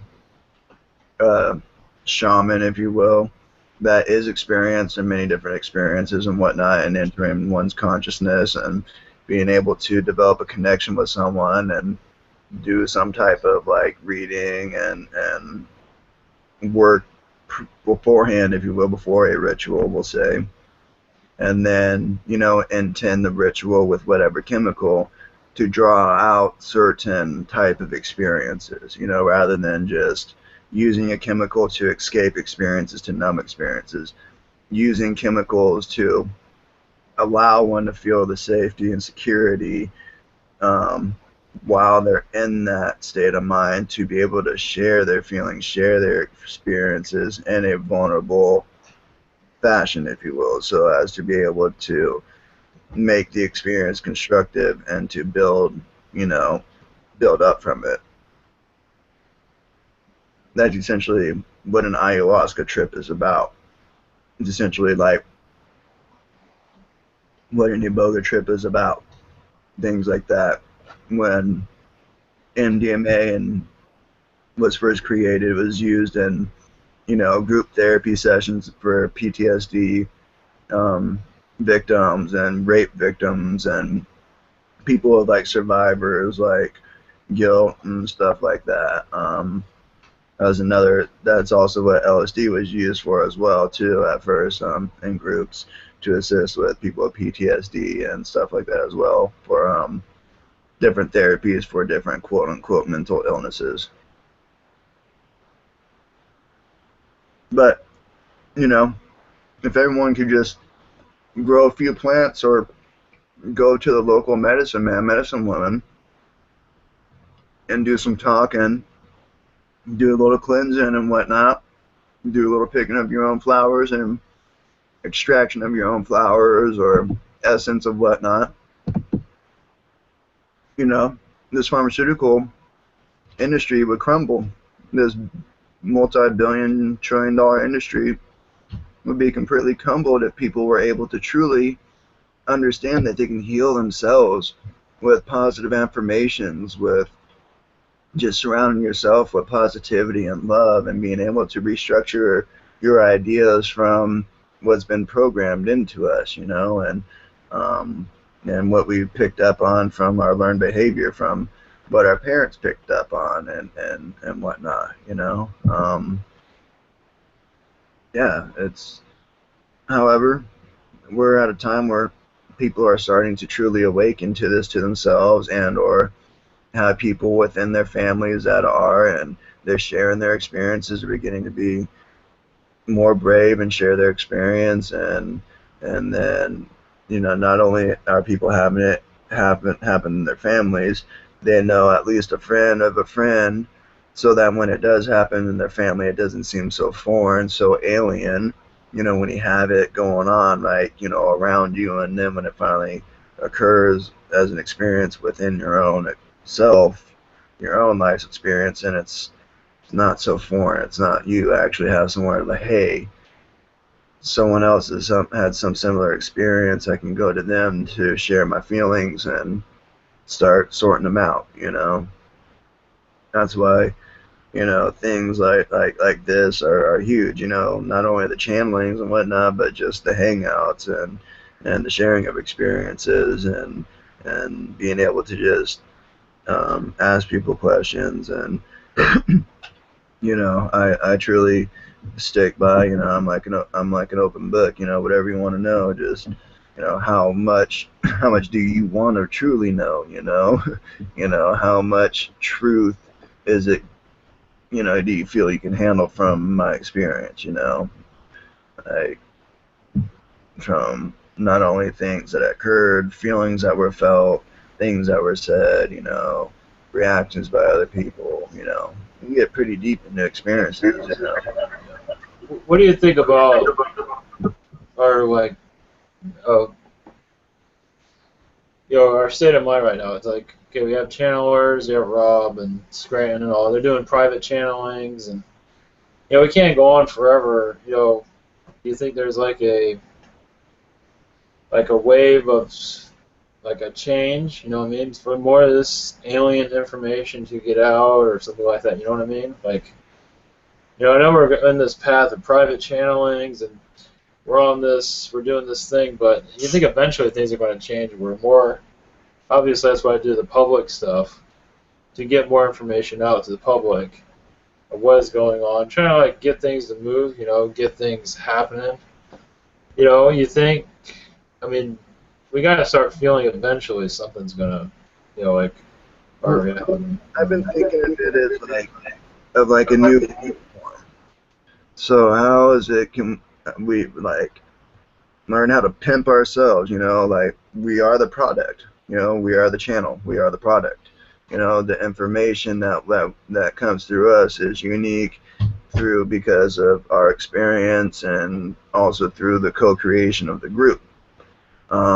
So what do people like to do? They like to laugh. They like to find a way to package it so it's artistic. It's entertainment. It's artistic and entertainment, but it's informative. It's something that is going to actually be enriching, uplifting. So that's kind of things I was thinking about, is like making it like an art form, like a genre of music. Just how like hip hop or something was a burgeoning genre of music, just like rock and roll was. That's how I feel. It's like a burgeoning art form, So yeah. Like the psychic movement, that took a long time for that to manifest. A lot of them have been burned at the stake and things like that, and now they're everywhere, Then they have, of course, they have the kind of the shady ones, so they have this street signs, but saying the word psychic was really, that was like a double word for a very long time, or forever for that matter, until like the last 100 years or something like that. So, this what we're doing here now seems to be in the beginning of what it's going to mature to something more well known. That's what it seems to be. We've all been seen as crazy right now, but in the future, it seems to be this information is going to become more mainstream somehow. That's what seems to be where we're headed, at least. As for like fourth density and all that, how are this? Where are we going to? Third density is going to move to another planet or something. Probably in the future, who knows? But this type of information is going to get more mainstream over time, so it seems like it will. But I guess with Rob it is, and with Ben Johnson, he's pretty popular too, right? So, but, it's the same thing over. It's private readings, and every once in a while they'll put out a public one. But it's always the same information. It's not. I think we're getting close to like a shift of you know, we'll start seeing things more and more. That's what it seems like. At least I can feel it. Of course, I could be manifesting that, but I don't think so. You know, the ships will start landing, and or something around those lines. Yeah, there you go. 16, 17, yeah. So, but we are definitely heading for something. Obviously, the NEO that came in through last time. These videos I submitted to iTunes to be on for like a podcast. I'm not sure if they're going to take it or not. We'll see. So maybe that'll get more attention to it. Stuff. Who knows? Yeah, I'm surprised that Rob hasn't been on because he's the most well known, right? And Ben Johnson, they haven't been on Coast to Coast or anything like that, right? Probably not. At least, well, that's interesting. Like, that's something that I feel probably Coast to Coast will be breaking into more probably pretty soon as it becomes a more regular thing, you know. Next thing you know, it's going to be reality shows of, you know, Ariel, you know, the life of a channeler, you know what I mean? Like, what's the day entail for, you know, a psychic channeler, you know, new age shaman healer?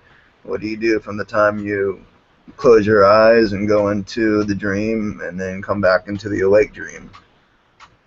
I already know that, you know, my channel is one of the hottest channels out there in the universe. So, it'll be interesting when things really just start coming together, you know. Yeah, we're like in the beginning stages of it right now. So yeah, it feels like things are going to start shifting eventually. You know, instead of us getting the same information over and over again, and you know, of course, yeah, I'm feeling around now. See, it's 15 now. So this might be a kind of a slow year for information coming. I mean, as for events, but 2016 probably more will start happening. That is always hard to tell. Yeah, it depends on the massive. You know, most people are in the third density and they don't have any interest in this stuff, but that's changing little by little. I mean, there's more. The psychic stuff is more. It's fine. Many psychics aren't into this type of thing at all, which is kind of strange. But anyway, it's something that the more we take it upon ourselves, put it out there, especially in things like YouTube and whatnot, we put ourselves, we just like, man, we pimp ourselves, you know. Like, the sooner we can get things going, you know, instead of just waiting and seeing, we just put it out there. They're just little seeds, you know, and then what'll end up happening is then we'll just when our seeds turn to seedlings and little plants, then we'll get picked up and noticed, and then our seeds will spread more, you know. And then they'll be, oh, that one's connected with that one, and that one's connected with that one. They all started to connect. Yeah. I mean, right now we're seeing all this crazy, and you know, we're just putting on a show and things like that. You know, eventually it'll be taken seriously. I mean, yeah, just like I said, it's just like the beginning of an art form. You know, when I'll refer back to like hip hop. You know, when like the actual like hip hop started, and then it turned into like gangster rap and all the other stuff. You know, it was like real raw, and now you look at hip hop and whatnot, it's even evolved and changed tremendously to now. You know, you got rappers and stuff wearing stuff like skirts and shit on stage now. You know, like you got gay rappers and stuff. You have the whole scope of everything now. You know, so it's just another cycle. It's something. It's a new idea it's here. And it's just it's up to us to cultivate this idea and allow it to keep it trimmed up and cultivated, you know. Well, that's true. Don't be shy. Just let it out, basically. You know, just put the information out there. Don't care what other people think. As soon as I started doing this, I just put it on films. Like, this is just nuts. Like, I can't believe I'm even doing this. And Rob contacted me, you know, to help me get better and all that. You know, which is good. But you know, a lot of it has to do with the experience. You just got to keep doing it. You know, I think it has a lot to do with it. You know, you just got to feel comfortable with it. Let yourself go. You know, that's not easy to let yourself go and let someone else take over you. That's bizarre. So, but yeah, I think this information is going to get out more and more. Of course, it's skepticism, but that's normal. But yeah, we're in the early, we're like in the Wild West stages of it. So it's definitely. And I would like to input, not input. I would like more your input. When you say like letting go of my body, like I'm having a hard time understanding. Like, again, this is something that you can't really explain, but really find out for yourself. Yeah. Like, they can speak through me, but as for me letting go of myself, like, what it is because I don't know what Rob, what they go through, but what I go through is it's your belief systems. You gotta like, basically, if information comes to you when you're channeling, you say, that is just insane. I'm not going to say that. You know, that's holding back. You got to just let yourself go. And I mean, I'm conscious when I do this, but it's mostly them. I give them the floor. You know, I just let them say whatever they want. And I just, you know, connection issues, there might be a connection problem here and there. Certain species can connect to certain energies, certain people.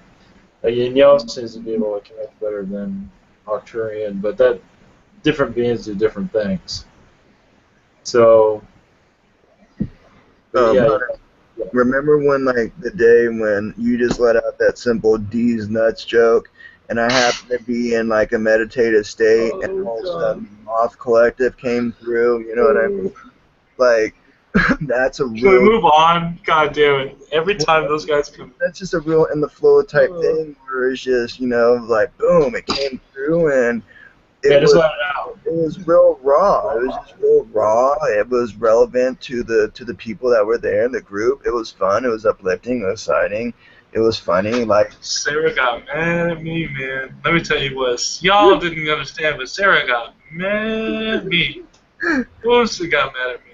Hey, she's not mad anymore. She laughed about it. Yeah. But in that now moment, she was very unhappy with me. And I kind of felt bad about it, like, after I did it, because I did totally just, like, you were in this whole trance, and I was like, these nuts, you know, I was just too messed up, man. I was, like, not sober. Dude, that's, for me, it's just, it just showed that I was able to shift with it and just go with the flow, you know, shifted into like that, into that vibration. Apparently that was the collective vibration to go with it.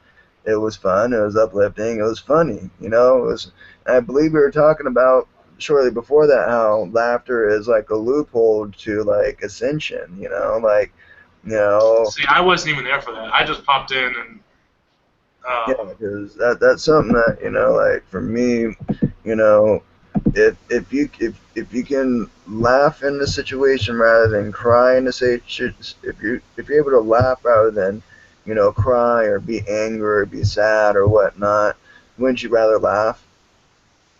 You know what I mean? Mm-hmm. Yes, sir. So it's just something like, you know, it was a moment where. I have a question to ask you, Jason. So I noticed you smoke cigarettes, and I have not seen you smoke cigarettes. And my body recently is actually rejecting tobacco, like cigarette tobacco. I've just noticed lately that it has been a whole lot rejecting it. What is your opinion on vaporizing? Okay. Well, when I smoke a cigarette, I rarely actually inhale it like I inhale herb. It's what I'm doing when I do that. I'm more gathering any vibrations or anything that's not harmonized within me. I'm using the smoke as a way to draw it into my mouth, and then I just push it out. And I also understand it's a part of other things, and when other things take off, soon. It'll won't be there as much. Um, and just it's something that I don't prefer, but I understand it's an experience that was there for a reason. Um, as for vaporizing, like, you don't smoke cigarettes yourself? Or are you talking about like? I do off and on actually. I much prefer like black and milds. That's more of my thing. Or Frank Sinatra kind of elegant thing going on there. Yeah. But So for me, like, I mean, what is your opinion on it? Is my question. Like, how do you view the vape pen, the thing sweeping through the nation? I don't. Well, let's put it this way: I don't have one, and I haven't had one. Okay. Okay. I mean, do I use them if someone else has them? I enjoy using them when other people have them. Okay. As for me going out and buying one for strict like tobacco, like or for strict nicotine use, no. But to get one for like concentrates, that's different. I would get one for like. They're fun to use, but let me put it to you like this: do you know the cause of pneumonia? I've had pneumonia when I was younger. Do you know what the cause of it is? Pretty much like wetness in the lungs. Right. Vaporizing is water vapor that collects on the side of your lungs, and I'm not really sure any more other than that.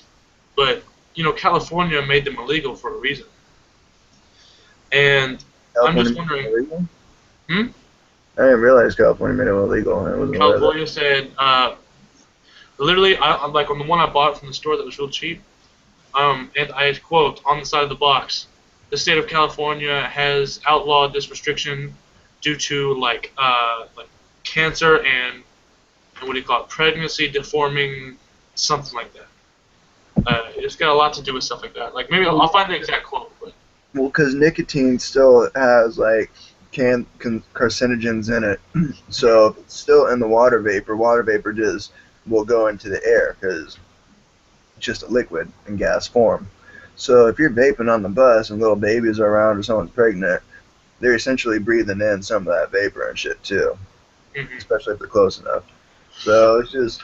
My point is like, what is it doing to you health-wise? Like I should have asked this during my session of the channeling thing. I'm wondering what is the health negativity of it? Like smoking, obviously cigarettes is the tar that collects on the side of the lungs and takes about 7 years to go away. It's whatever you believe, honestly. Ah, very broad answer. Good answer. Whatever resonates and feels like allowable for you. One thing I work with it as like all is one, one is all. So it's just it's just an illusion. It's just part of the illusion. So it's really love. I just have to dissolve it in my own idea, my own structure, and stay solid in my own idea, my own structure. Okay. I don't necessarily have to tell myself that it's good. However, I'm able to tell myself that it serves me and doesn't have negative effects. Right. And in my personal and unique experience, I am the loophole. All right, not the answer I was looking for, but I know what you're saying, and I too agree on the same thing. I do say the same thing. I'm wondering what is I want to know why California outlawed it is my question. What is it with water vapor in your lungs that causes something negative? Now, I know of no single person who smokes up vape pens and has ever gotten pneumonia. I mean, you've had it and you didn't even have one. So I'm just kind of wondering. Something you don't believe. That's just reflecting something that you don't believe in. You just don't feel that it causes pneumonia. Yeah, I mean, I don't. I kind of want to know scientifically what it does. So scientifically, it might be logical to other people and make sense to them and resonate with them as a probability and or reality for you. It's something that you feel you can use your mind to get over the matter.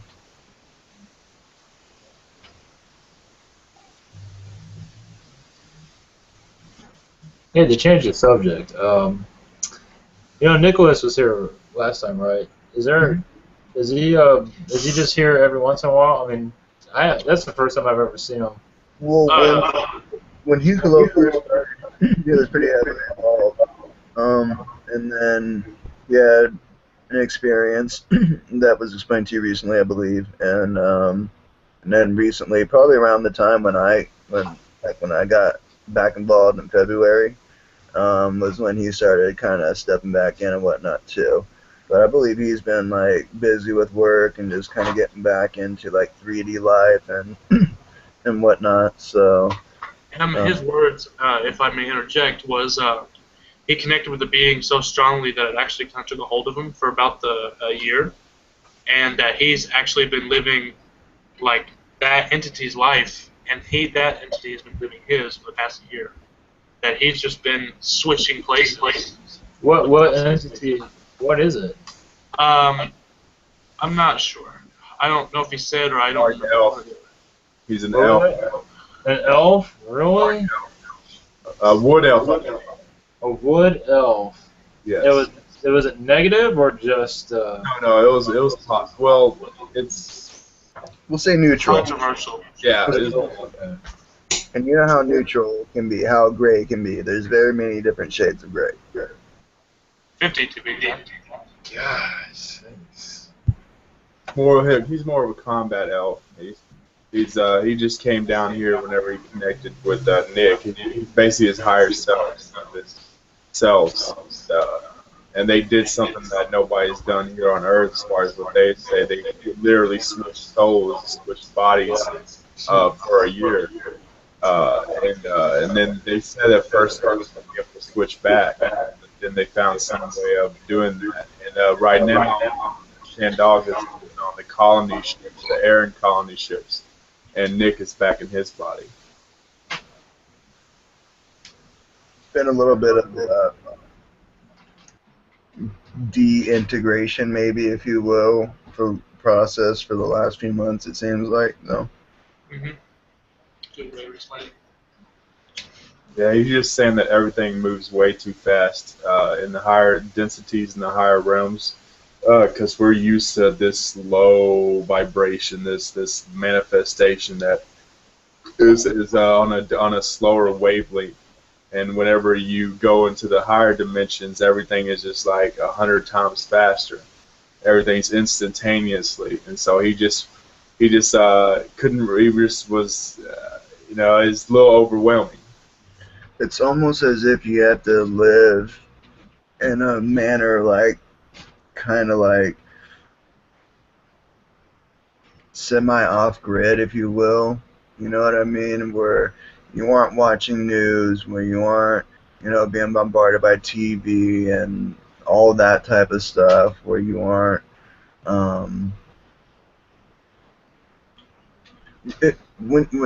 when you're living more, I guess, in balance with nature, you're able to experience the aspects of higher dimensional realms within our reality, because when you don't have like all the other bombardments that we have, in the lifestyle that's usually led, that leads to a lot of subconscious things. But let's say if you just have been living kind of out in the forest for a few months to a year, you're going to be pretty in sync with nature, with Gaia. So when you start tapping into higher dimensional energies and you're more manifesting things that are pertinent and necessary to your current now. So it's going to be, coming up on food, coming up on shelter, coming up on this or that. However, we live in a reality where we have the comforts of everything. So it's learning how to live in a balanced way with those comforts and those connections while remaining in a balanced type way with nature is what I'm kind of feeling, That's what us being here is, to learn patience and enjoy the little, understand the little things matter most. But patience is a big lesson for many of us, or all of us for that matter. At least different levels of it. So that's interesting. Hey Hunter, I have a question for you. Yesterday.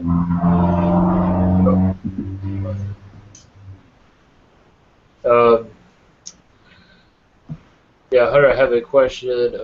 Yesterday I went to Orlando. I live in Tampa Bay. Tampa Bay is kind of a cesspool. I don't want to go into details of it. Warriors, just the women here are gold diggers. It sucks.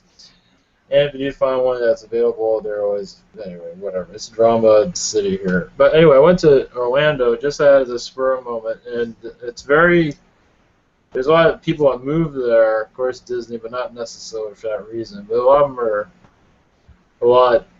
they're just white on a different level, a lighter level. I was wondering what you picked up from that, my connection with Orlando. I don't know if something's drawing me there, or if something's there, if I'm supposed to be moving there.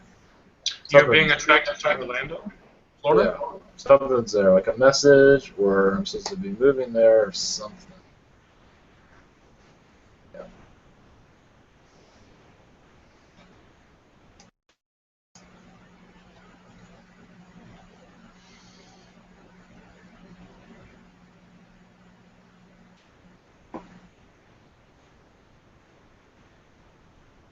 Are you wanting an occupational change? Well, with my job going into the gutter right now, I had that on my mind. It's like there might be a change coming. Well, I'm feeling a big change. Like, Yeah. I have been to Orlando, only for the land of Disney World where little girls get decapitated by the music park ride and open it up the next day. Yeah, You know, I know about that place. Yeah. yeah, I know about that. I was there. So maybe an occupational change. I mean, if you say if your work is going into the gutter, then an occupational change. I mean, I haven't been to Tampa, but I know Spoken Word. Do you know who that is? No, I didn't hear that. No. Spoken Word is a comedian / rapper / actor that comes to Tampa Bay, Florida. Okay. And so I mean, maybe you're gonna find your next thing. The information that I was given by I Am and Edelson. That word, man. Apparently, I'm not supposed to be able to say that. My plans for setting up our Kukolo community is all coming into line. It's already on the way. I know it is. I've already thanked the universe for it. I mean, it's on my way. So when I get this $150 million, I'm setting it up for everyone to come, and then I'm simply leaving. I'm just going to transcend to the next dimension. That is my role here. You had felt that I was from royalty, and I was now told so. And I don't put myself on a pedestal at all. I find myself as more like on the sidelines. I don't like being on the spotlight. I don't like doing all that. But I guess when we set all this up, I'm just gonna leave. I'm just gonna transcend. And since you're gonna need a way of currency, so maybe being attracted to Orlando is gonna give you the permission slip or the opportunity to express a new field of expertise. Maybe you'll meet a new person, or maybe you'll become a teacher. Is Orlando pretty big? Yeah, it's pretty big. It's it's more spiritual than it is here. Well, there's your validation. You don't need anything from me. Yeah, The answer's inside yourself. Well, yeah, I just like to get what your take on it or someone else. I understand. I do the same thing. So it's because sometimes you get information and you sort of you hear it, but you kind of you say, no, it can't be that, but actually it is. That's like I do believe when we ask questions, we're like, did this really happen to me? Of course we knew it happened, but we need some kind of outside validation. Yeah, because it's kind of like reading yourself, and that's not, you know how that goes. Yeah, doctors are not supposed to prescribe themselves drugs. Exactly. But yeah, there's something there. It's more, I thought about Miami. It's like, Miami is kind of like Tampa. It's kind of scumbaggy-ish. Tampa Bay, Tampa Bay has actually a lot of mob connections with that.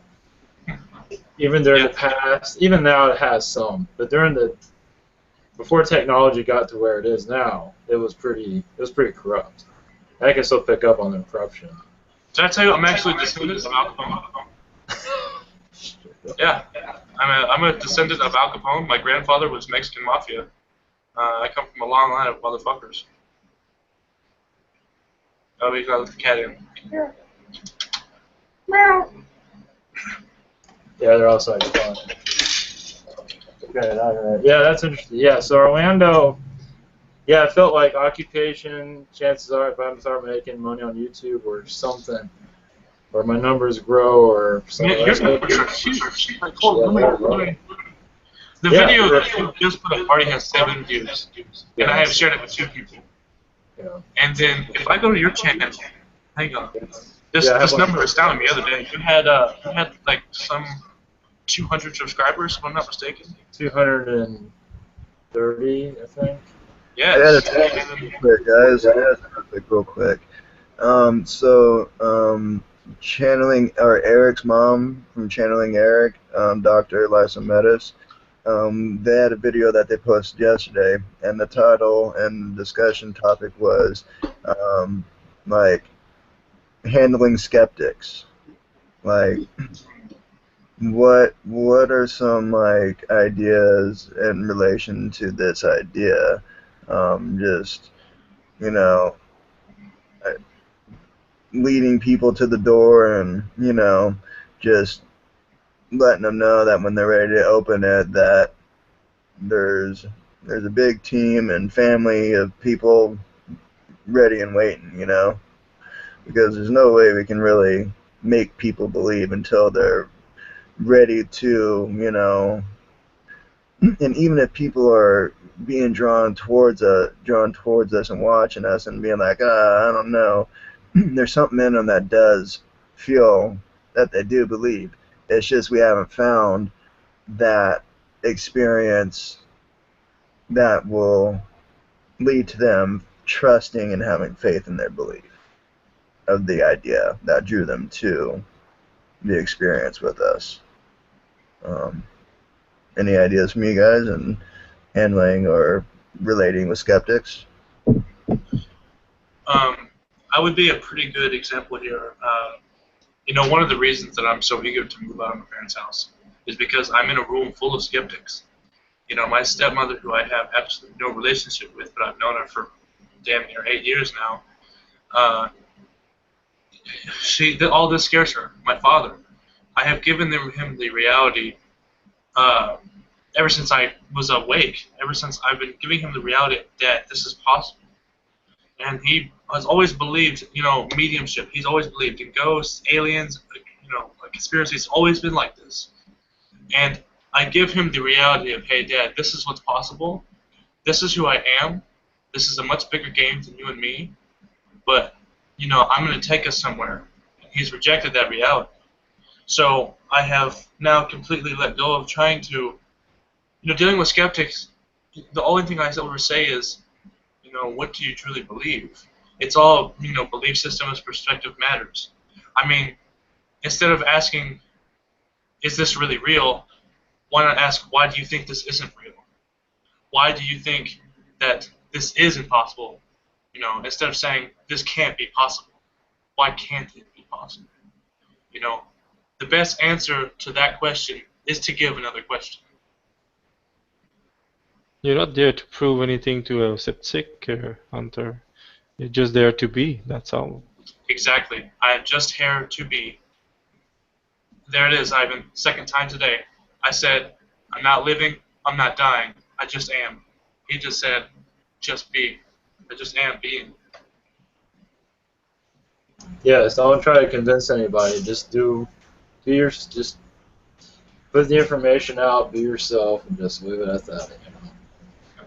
That's how it works. Going, the spirit will do their thing, and if they're ready for the individuals that don't believe in this stuff, if they're ready for it, they will open up to it. If not, that's fine. That's part of their no big deal.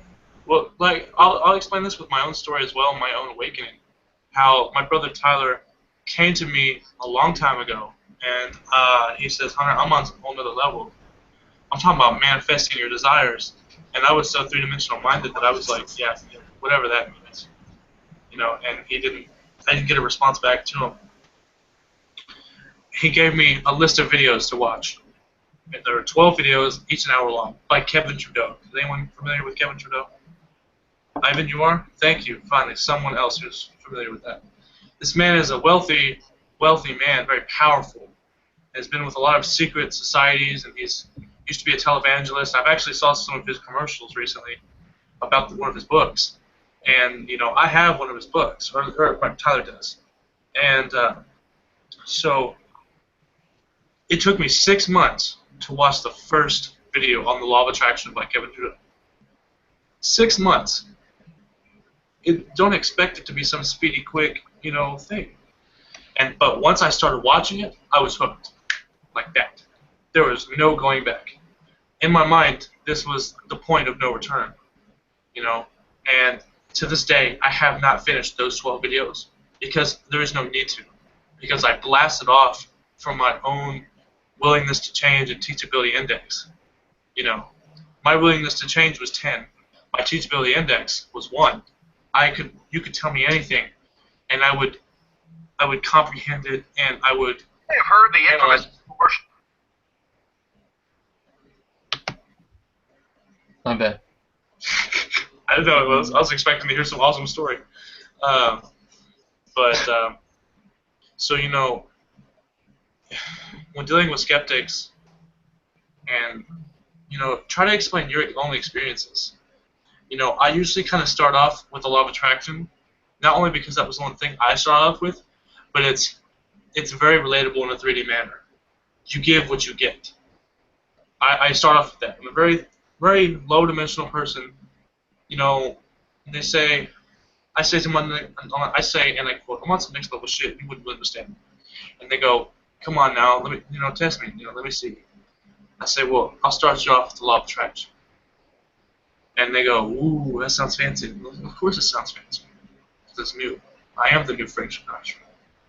You know, I say, I start off with, are you familiar with Kevin Trudeau?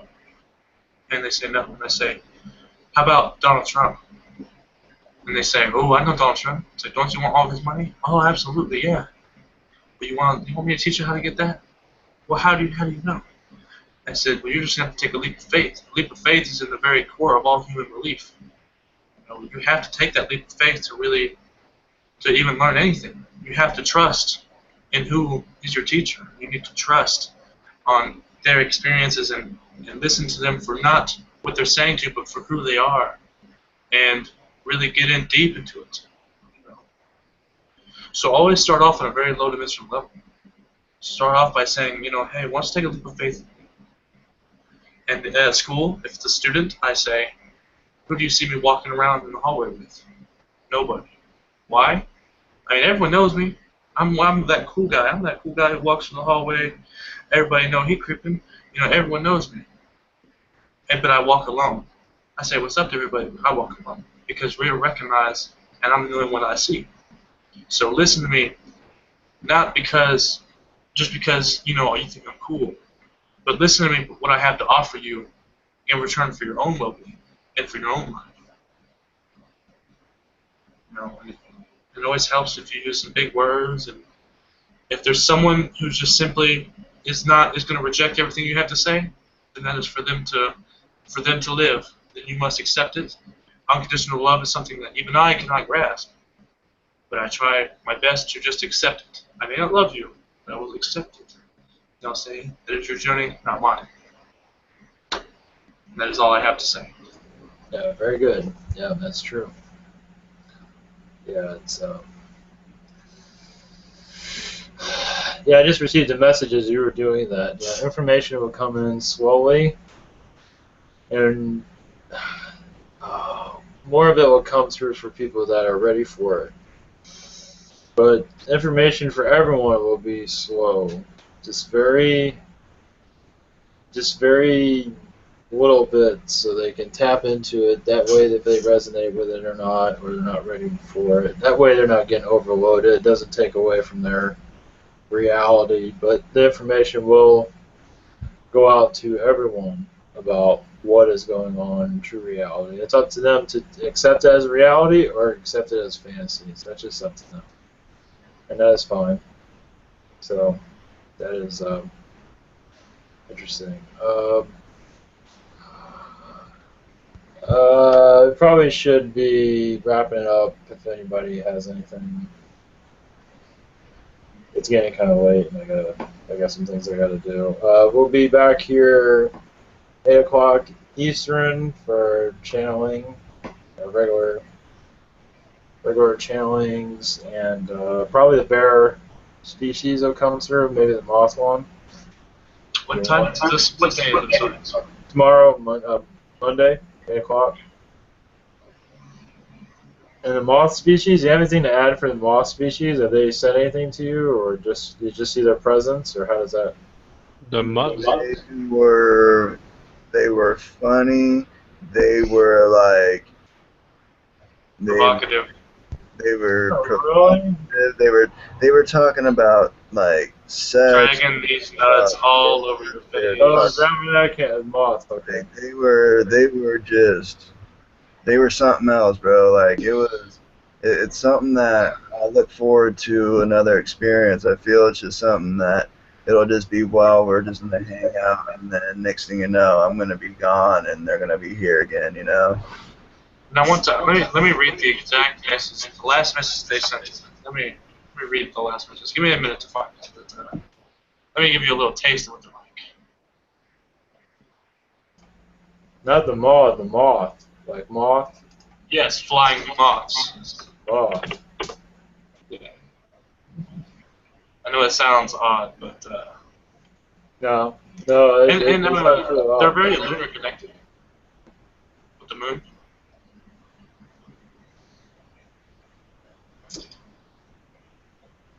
Are they shy somewhat? They seem like somewhat. Was not shy. Was very. You could even say maybe a little crass. You don't say. Man, there was no worries about going anywhere or any subjects. I noticed that they spoke kind of simply and bluntly. That's what it is. Not crass. They're just really blunt, very simple, very blunt, very matter of fact, very just used whatever vocab I had and just did it. You know, it was really neat. It was really neat.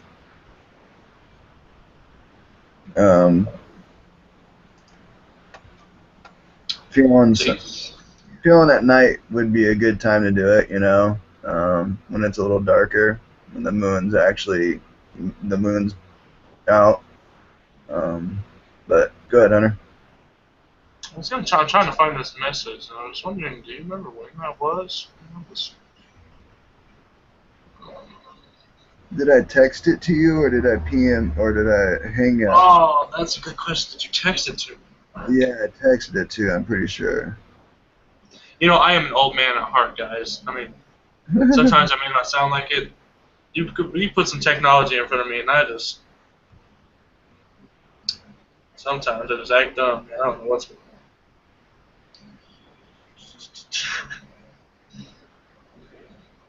It's almost 3:33 here.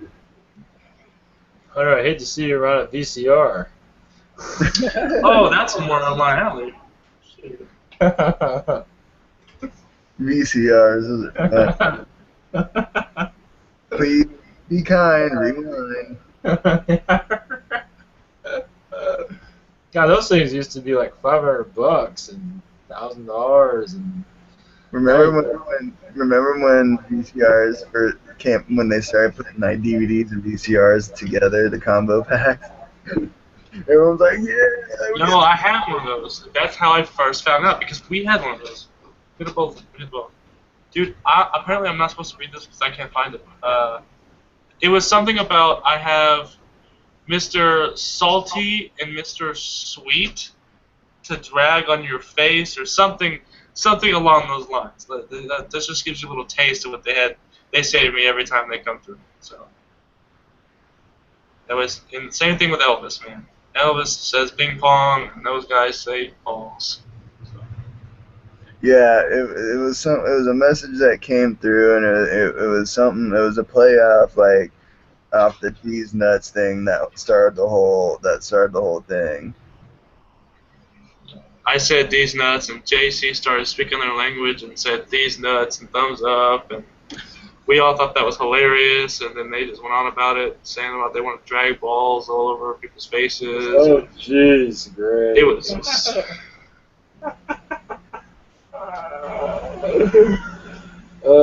So that's what happens to us at night, huh? Yeah, The Mothman comes in. Oh my God. They were interested in us. Let me tell you something, man.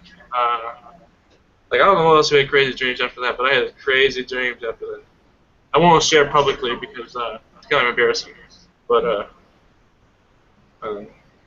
it was funny times. Like, if you're looking for a very joking, collective being, then there you go. Okay, we'll give them. I'm not gonna. Of course, with the mantis, I didn't pick up on their energy until I started channeling. That's how it was. Okay, so that's kind of how it was. What happened? Okay, he's like da da da, and then galactic language, da da da dee da da, and these nuts, and then started laughing, and someone was like, I'm getting like the picture of like a moth. Caitlin said, I'm getting a moth flying through the woods. And then that's when they clarified, you know, we are the Moth Collective, and they came through. I almost felt like they were drawn to our light, like, you know how moths are drawn to light.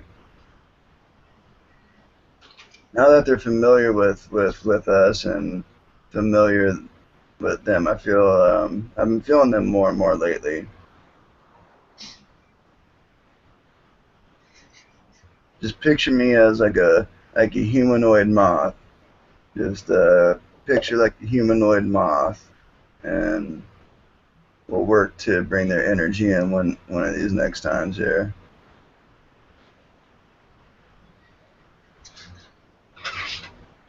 Where are you feeling them, JC? On your face or what?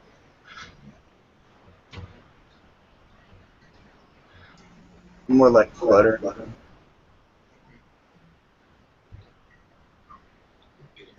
Like around my heart space.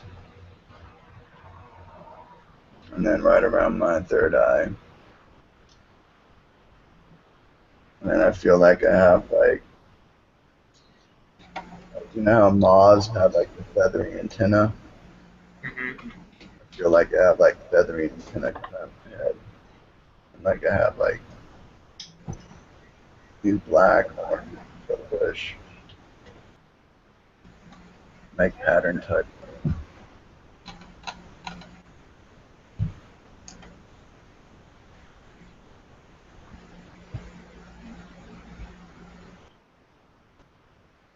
My hands have been twitching all day. Yeah, that's all I ended the Mothman. I'm getting a high pitched frequency in my left ear, like it's coming in through here. Hey, Bob, do you have a letter I could take? Should I just give you one? The ants, man. That was neat talking with the ants, by the way, Ivan. It was neat. I'd be scared to death of them, but ants, you know? There's different types of ants. You're right, there's 6 foot fire ants, and there's like 8 foot fire ants with wings. You know, if the queens are huge now, man, that's what the queen size must be like in their colony. That must be a huge fucking ant. I'm talking about like semi-truck ant. Yeah. Mandibles that could bite a pole in half. Yeah, I agree. They're more the ones on this planet, but they're connected to the other ones on another planet. But there's like a totally different species on another world. Like there's different types of ants. Yeah, the fire ant. There's several different types, more advanced. This one was kind of low density. So anyway, I was gonna wait till JC gets back before we close out.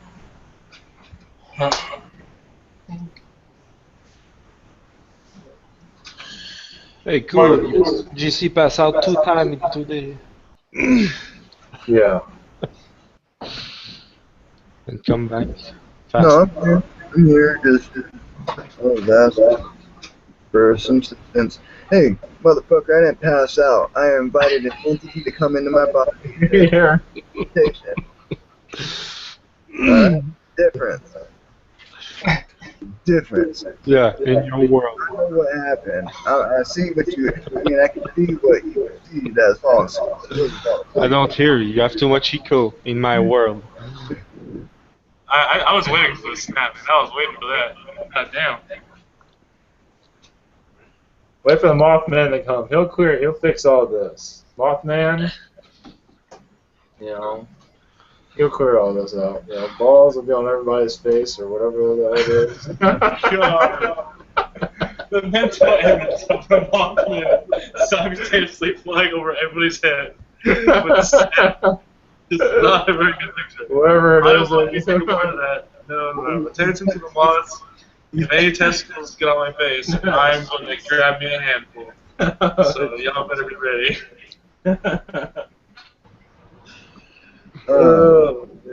Right now, they're just like playing Young Dro's FDB. Fuck that bitch. Fuck that bitch. Fuck that bitch. Oh, they're just playing that. They're just like, they're real funny. They're real like uplifting. And come through a little more lately. It's just I've been in the middle of like a transformation. You know what I mean? And it's just if I would have focused my attention into like channeling and whatnot, I would have stalled my own growth. You know what I mean? And when all this that is happening right now like happened, I wouldn't have been as prepared for it, you know. And now it's getting to a point where, you know, Max is needing a break, so Max has been taking a break. You've been doing a lot lately, so you could probably, you know, take a little time to just be able to focus on your energy and whatnot too. I'll be able to step in again and kind of do some stuff again here too, which is good because I'll have the space to do it, you know, and the focus to do it, you know. So, yeah, definitely looking forward to it and just feeling it more and more. I've been doing like little bits here and there. It's come little small challenges have come through here and there in the last, you know, month and whatnot. I'm really excited for it. Just what happened right there, you know what I mean? Like I was getting there, and then, do you have a lighter? I'm getting the name Arthmigra? Something along those lines.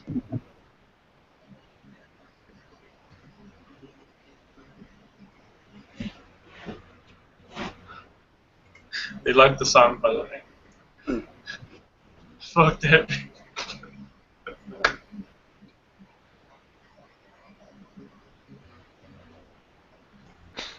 Yeah, if you want us to channel, I'll leave the recording on.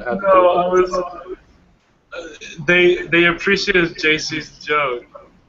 No, I'm not gonna channel, but they appreciated the joke of fuck that bitch. If you ever seen a moth dance, it's incredibly funny. Like they kind of like they have their legs, and if they stand, you know, bicentennially, they kind of like do this kind of like hopping on the feet type of thing. This is. I found was a like. Yes, Moth. But I'm good. So closing. Yeah. Probably be chilling it for right now, but Okay.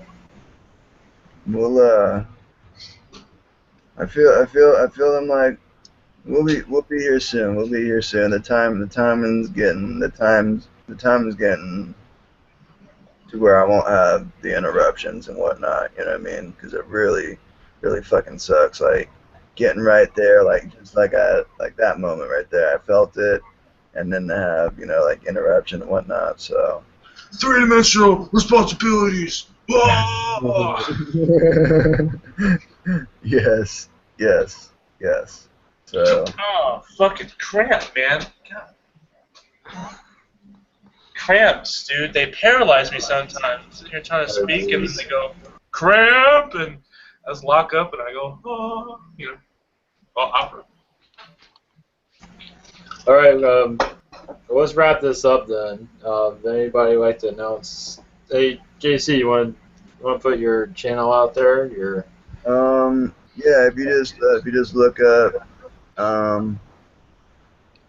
the person I put to death in my mind, Justin Ibarra, on YouTube, JUSTINYBARA.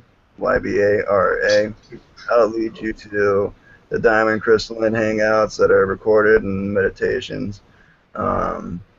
And the new Diamond Crystalline Hangouts with JC Ariel will be starting here pretty soon. Very cool. And my YouTube channel is Hunter Has Tourette's, and nothing on it yet, but that's about to go down. So Hunter Has Tourette's, no spaces, no caps. What's your website, GC? GCpassout.com. I don't have a website, so if someone wants to help me out with a website, Is your private email? My email is Fuckmark@gmail. It's my last name Yeah. followed by my first. His emails is don't fuck with me. .com. Yeah, that motherfucker. Yeah. I have to read a conversation with you guys. After this is off air, I want to read a conversation with you guys with my buddies and one of my army buddies. So I want to share it with them guys. Okay. All right. So we'll be back here. Is there anything else before I shut this off? That's it? You got anything else, Hunter? That's it? Okay. All right. See you guys back here tomorrow at 8 o'clock Eastern. Peace out. Much love. Internet world.